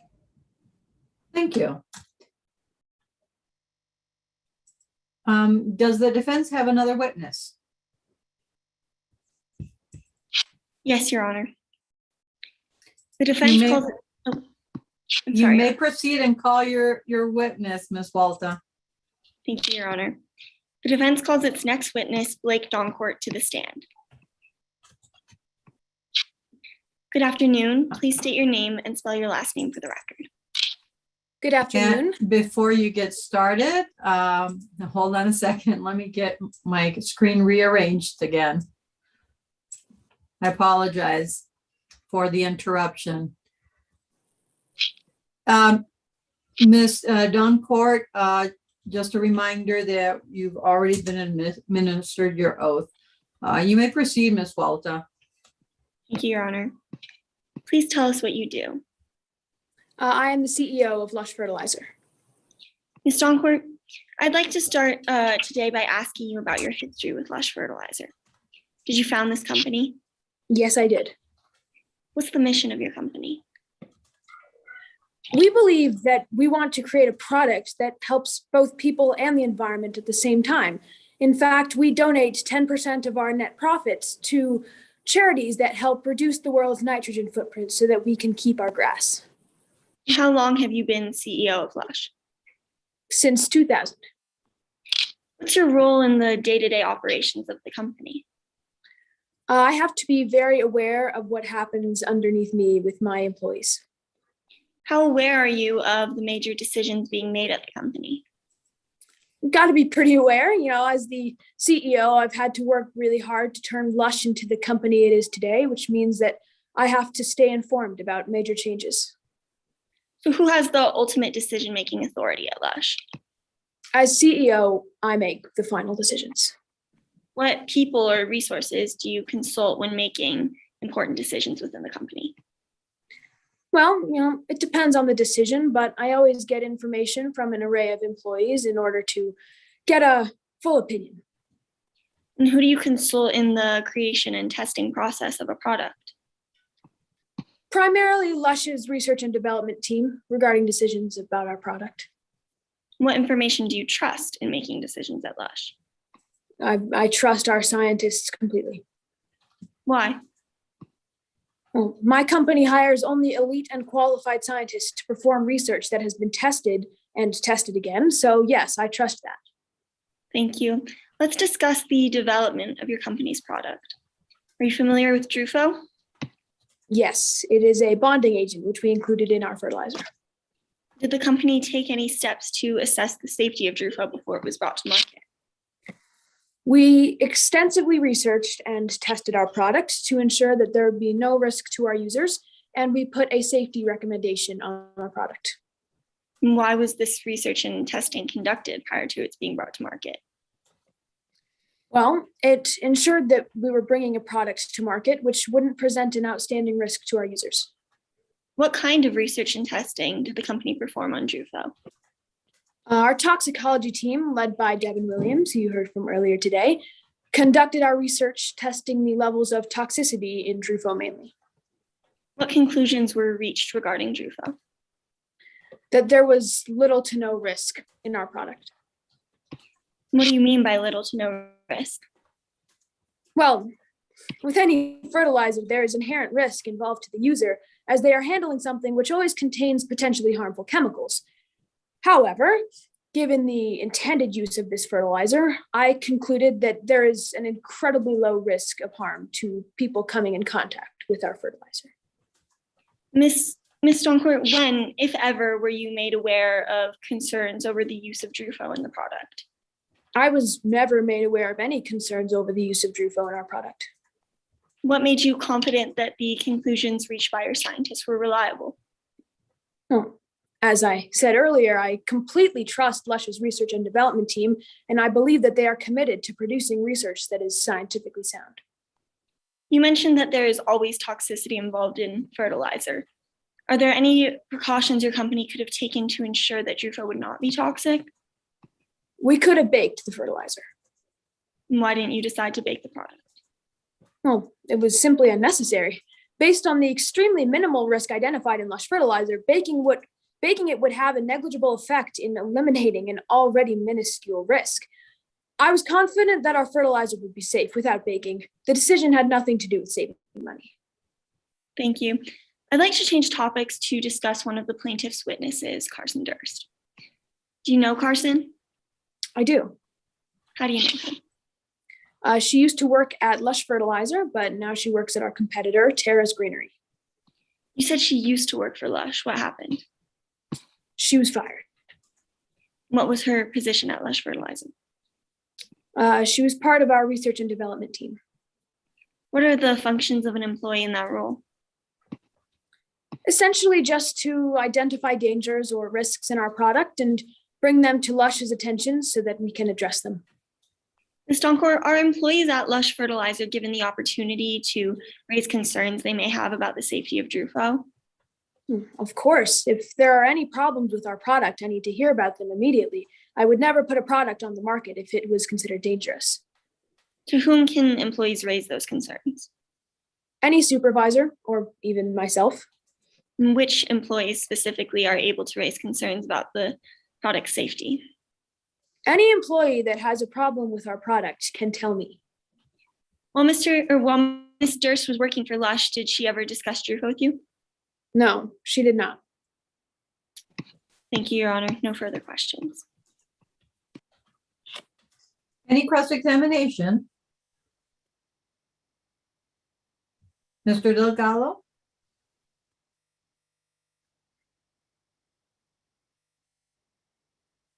Yes, Your Honor. You may proceed.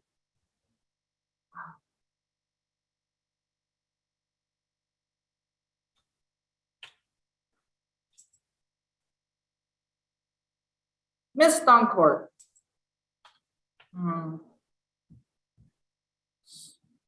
You have heard all the testimony that has happened today, correct? Yes, that is correct. And as CEO of the company, you know that nitrogen sticks to Drufo, correct? Yes. And you know that nitrogen is carcinogenic, correct? I have heard this from my team, yes. And you want Drufo to stick to plants so it doesn't wash away, correct? Yes, that is why we included Drufo in our product. So it'll stay in the plants in the same place, and most of it will never leave, correct? That is the idea, yes. And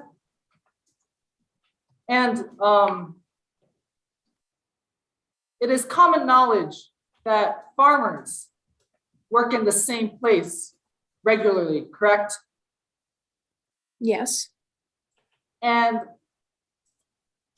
as you previously stated, the nitrogen that is bonded to Drufo will stay on the plants in the place they work, correct? That is correct. And as you previously stated, nitrogen is carcinogenic, correct? That is correct. Moving on, you take profits into account when making decisions at your company, correct? I have to. That's my job as the CEO. And when talking about profits, you create profit reports, correct? That is correct.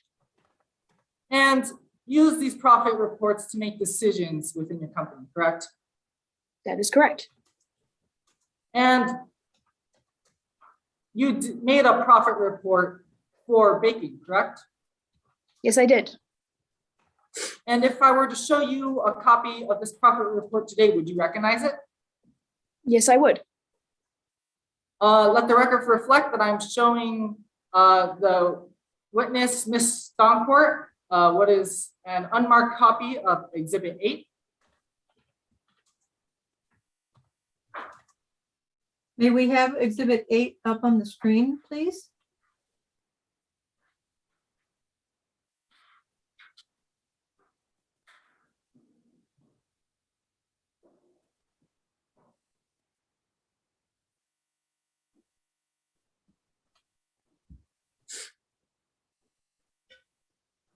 May I proceed?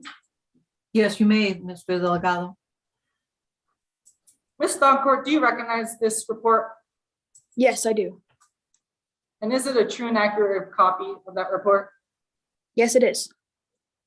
Now, Ms. Doncourt, if you follow along with me, the second column of this table says, the title of the second column of this table says profit before baking, correct?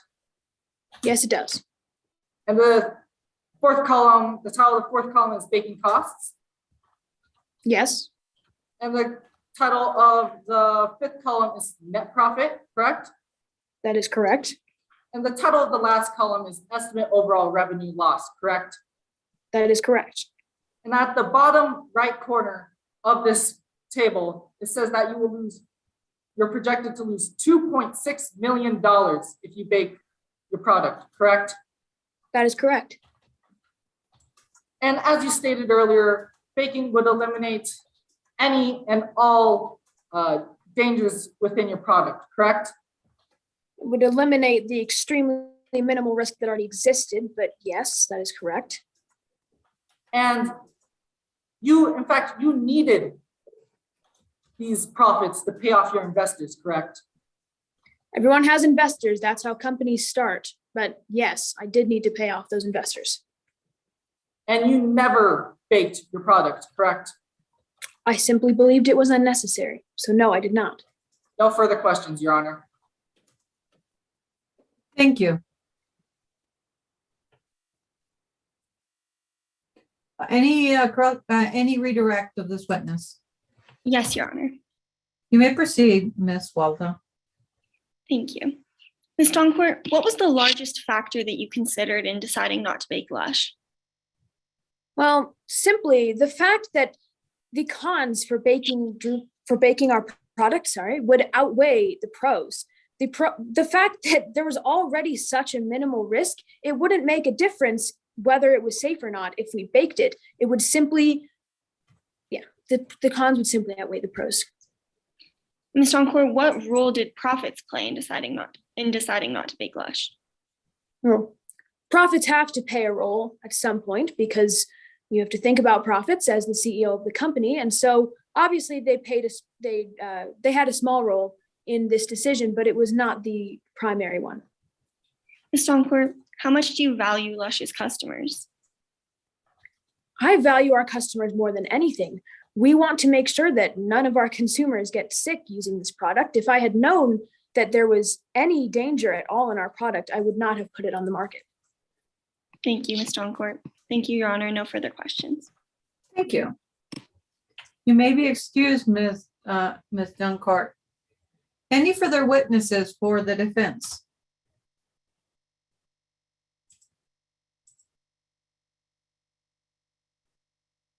The defense rests, Your Honor.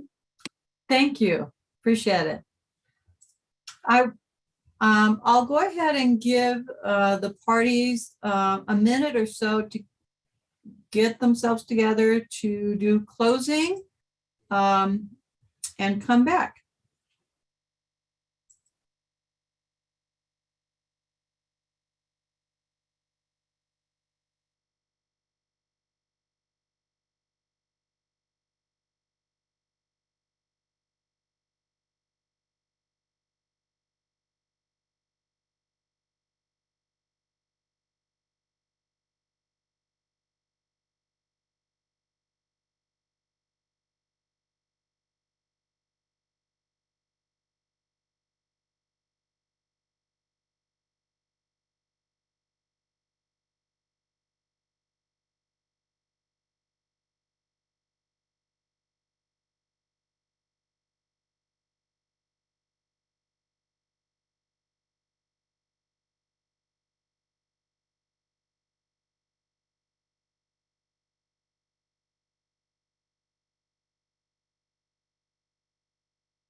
Are the plaintiffs ready to proceed with closing arguments?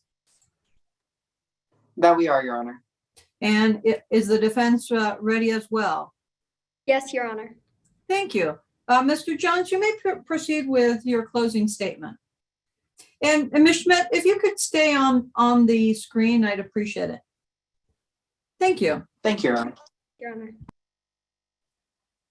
You may proceed, Mr. Jones. Thank you, Your Honor. Members of the jury, in just a few minutes, you're going to be handed a set of jury instructions. In particular, I'd like to highlight one of them for you. Jury instruction number 2 outlines exactly what we as the plaintiff had to prove to you today.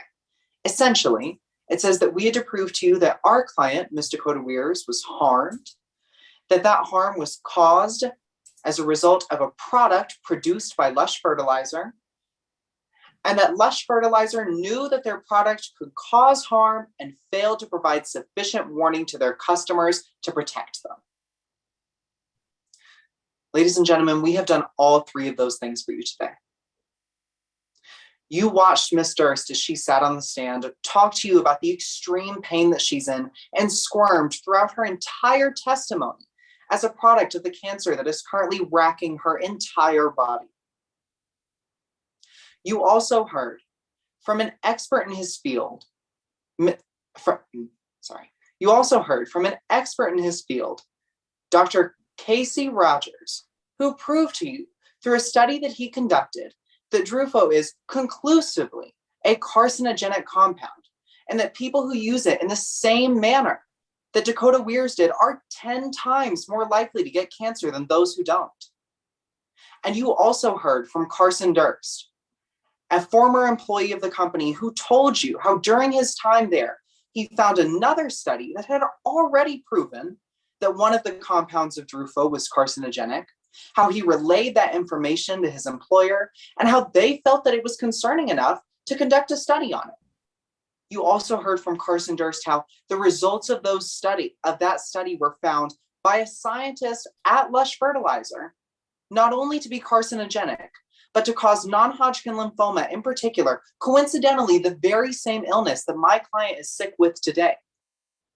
And you heard how Lush Fertilizer's only reaction to that news was to keep it in-house. The only people that have been brought before you today to contest whether or not Drufo is a carcinogenic compound and whether or not Lush Fertilizer met their burden to sufficiently warn their customers are people whose own self-interest it is in to testify against that. You heard from Dr. Devin Williams, the only person contesting that Drufo is a carcinogenic compound, who is employed by Lush Fertilizer and has worked on this compound for almost a decade now, who told you in his own words that his credibility and his monetary income are at stake in this case. And you also heard from Blake Doncourt, who attempted to contest that his company was not negligent in this matter. And that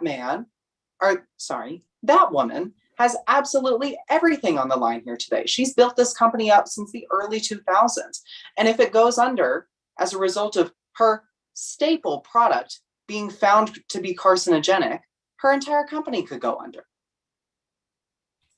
What you heard today is a prime example of corporate greed, of a company choosing to place profits over people, of them choosing not to take either avenue that was presented to them, either baking the product or simply putting a warning label on it to protect their customers, simply for the benefit of their own monetary gain. And you also saw how each individual member, each individual representative that party brought forth had it in their own interest to testify against what we're trying to argue today. You heard how this company consistently places profits over people. And you heard how we met our burden of proof, how we showed to you that our client was damaged, as a result of them using a product produced by the party opponent that they were expected to, and that company that produced the product was negligent in not protecting their customers. Ladies and gentlemen of the jury, for those reasons, I ask you to find in favor of my client today. Thank you.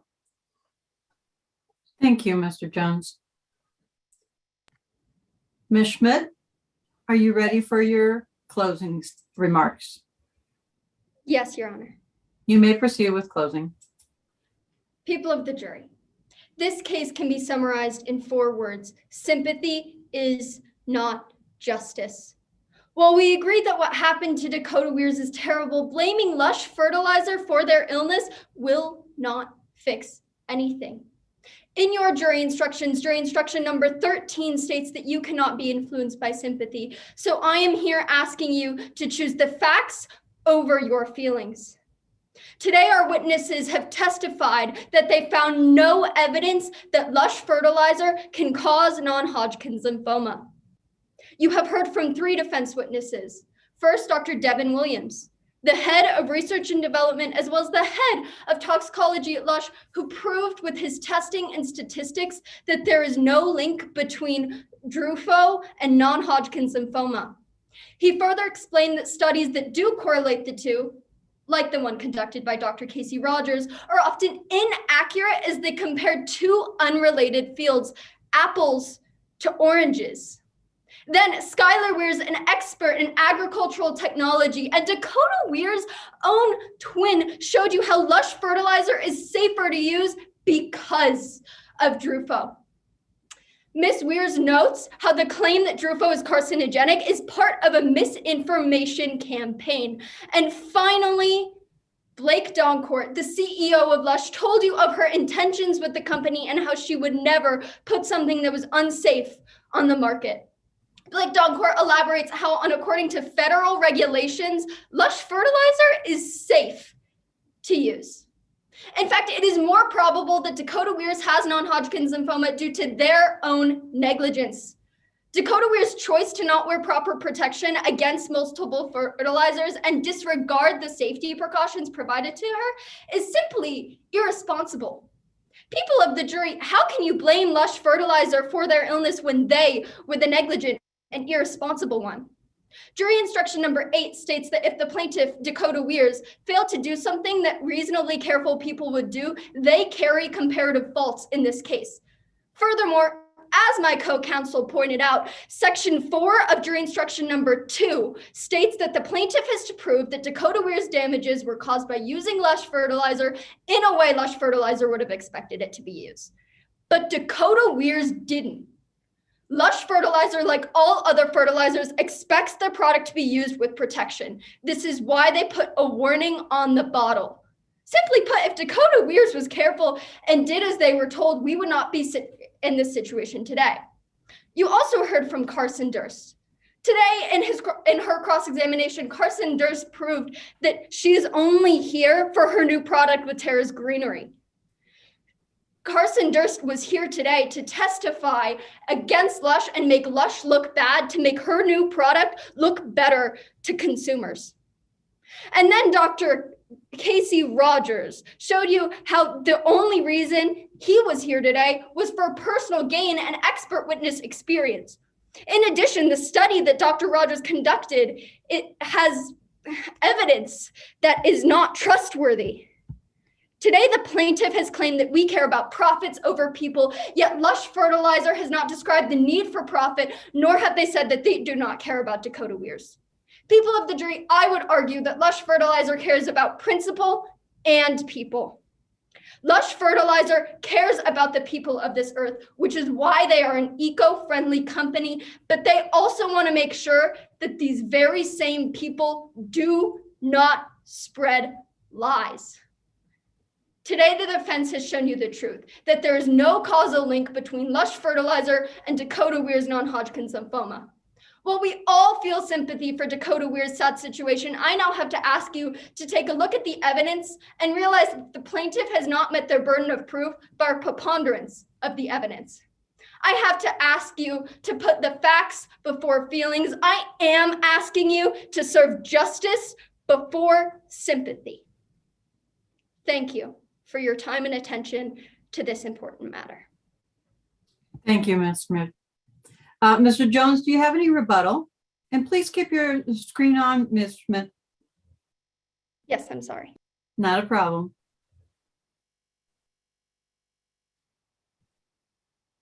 And Mr. Your Honor, I Jones? do have Yeah, you I may- do have a rebuttal. Go ahead. You may proceed. Members of the jury, I'd like to address the argument that was just made by the opposing party. First, they attacked the credibility of our witnesses. Barring any of their complaints, I'd like to remind you about the issues with their own, about how each of their witnesses has a monetary stake in today's proceedings, how Skylar Weirs needs the proceeds from this case to cover his gambling debts, how Dr. Williams needs this case to go in the favor of his company so that he can continue making money from them, and how Blake Doncourt, the owner of the company, also needs it simply so that his company doesn't go under. That's time. Okay. Thank you, Mr. Jones. Let's, what I'm going to do is give the scorers time to submit their score sheets, and then we can proceed with commentary. And the scorekeepers, if you could turn on your video once you are done, that would be helpful to me.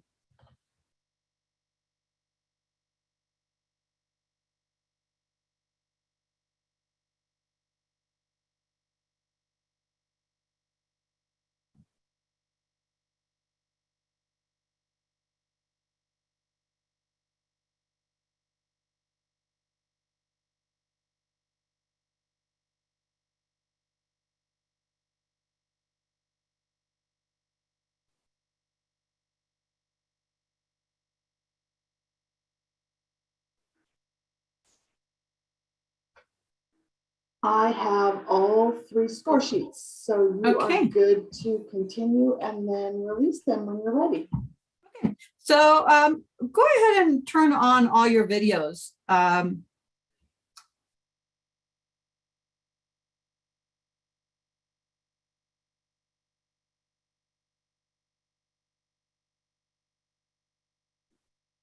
Thank you all.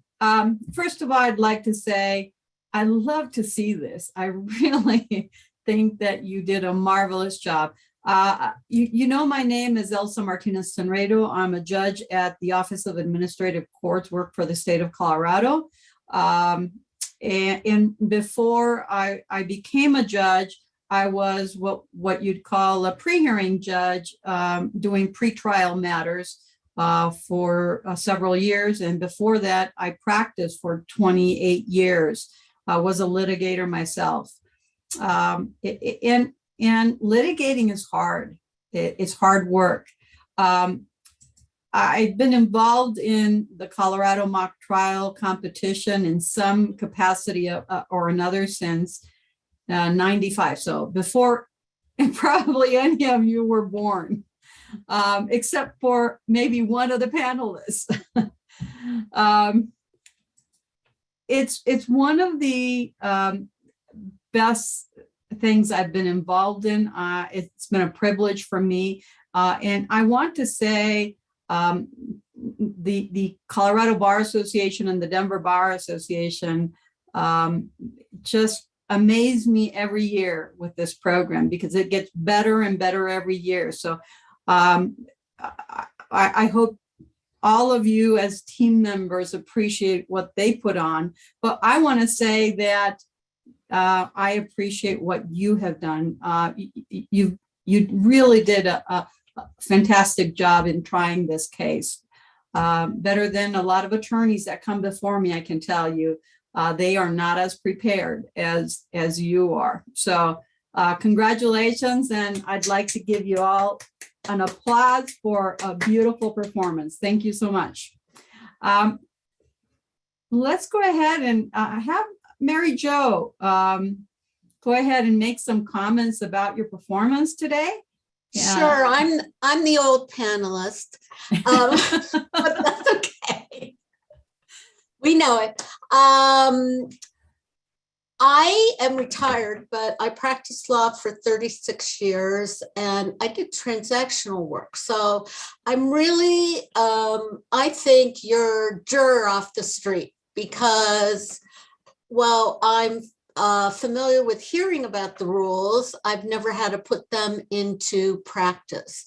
I thought that the closing arguments were exceptionally strong.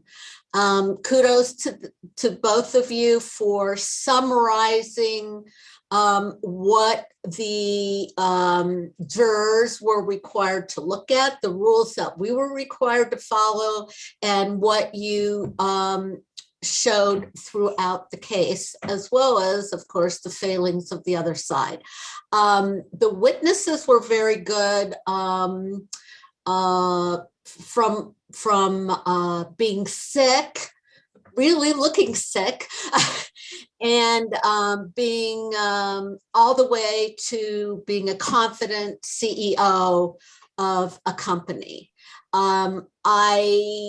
I had a little trouble hearing some of the questions, but that was just, I don't think it was because of articulation.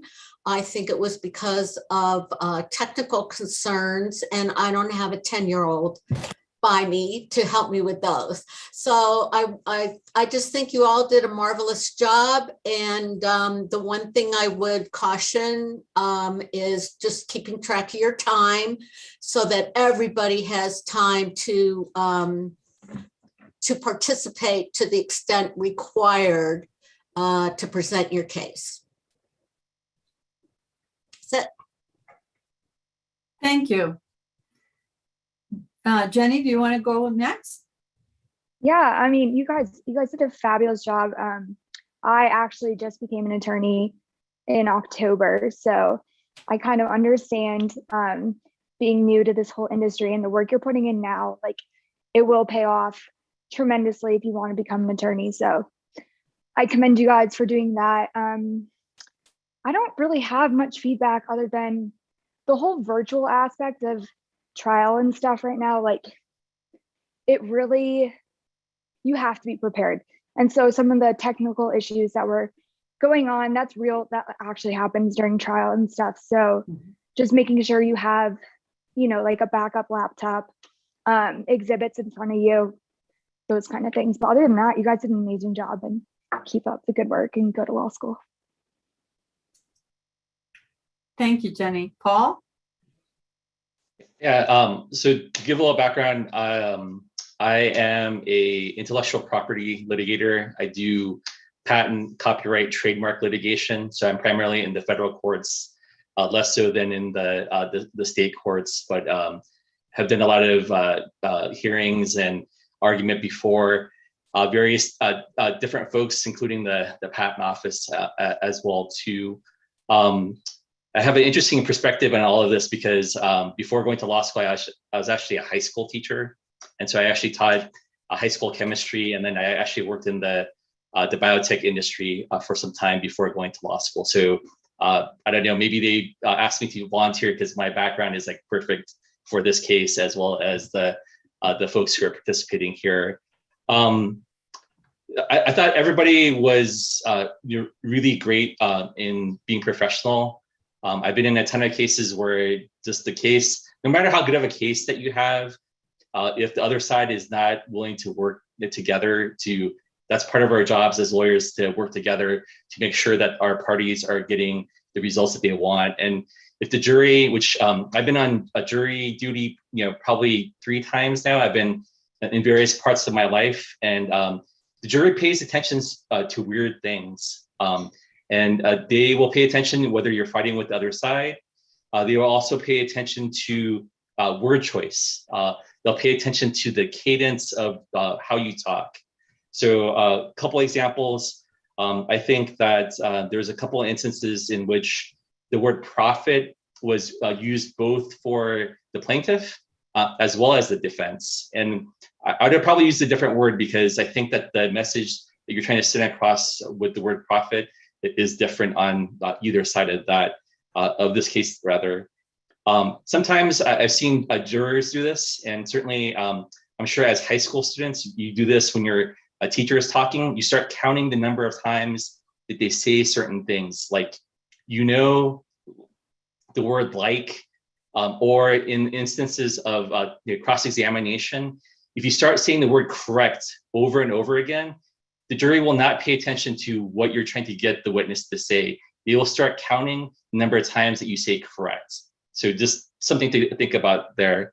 And then the last thing I want to mention, and this came up in our last round as well too, is that as you're cross-examining the witness, the best thing a trial lawyer has ever said to me is that you can do cross-examinations and still be nice. And you're there doing your job, and you're there trying to get some information, maybe point out some inconsistencies, but you don't really need to fight with the witness. If they didn't say something, or maybe perhaps if they did, does it really matter to what you're trying to prove on whether it's worth trying to fight them on something or not?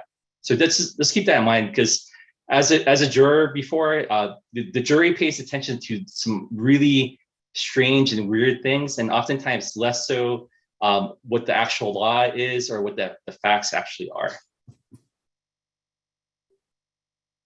Sounds great. Thank you all so much for your comments. Do the teams have any comments that you'd like to ask the panelists about, or myself, or respond, or make it just a comment? I would just say, good job, Schmidt? other team. You guys did a great job, and it was nice competing against you. Thank you. Same to you guys. And thank you for bearing with us through our tech issues and stuff too. It has been quite the weekend trying to get all of them resolved. So thanks. Well, congratulations for having been able to resolve them and being there all together to make it work. So thank you all. It was a pleasure, as I say. We probably will have the the bar. We'll have your next assignments for next round posted in a little while. So, and I'd like to say thank you to Amy for keeping us on track and addressing all of our issues, and actually to our presiding judge, who I've been in a lot of these. And it's not always this organized and doesn't always go this smoothly, even in person. So congratulations to you. This was a very good experience for me. I really appreciate the chance to participate and hear all of you and observe all the hard work that you have done. It's amazing. And I want to thank everybody as well. I'm the state and Denver coordinator for the Bar Association. And you guys all did a fantastic job. Thank you for your hard work. We appreciate it. It makes it fun for us to watch. And thank you to our judges and scoring panelists. We really could never do this without you all. So thank you for your time on this lovely weekend. I'm looking outside going, man, it's nice outside.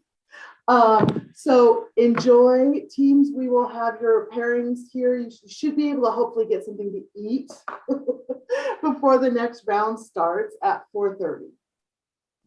And scoring panelists, if you're coming back, if you've already been through the orientation, you can skip it and get something to eat or whatever, and then be back online by like 4:15. Thank you all so much for helping. Yeah. And you, the other team, you guys did amazing. Thank you so much for going against us. And a special thanks to the timekeeper for screen sharing the exhibits. That was so helpful. Thank you all. Have a great afternoon. You too. Thank you so much. Thank Much you. appreciated. Guys, have an amazing day. Good luck.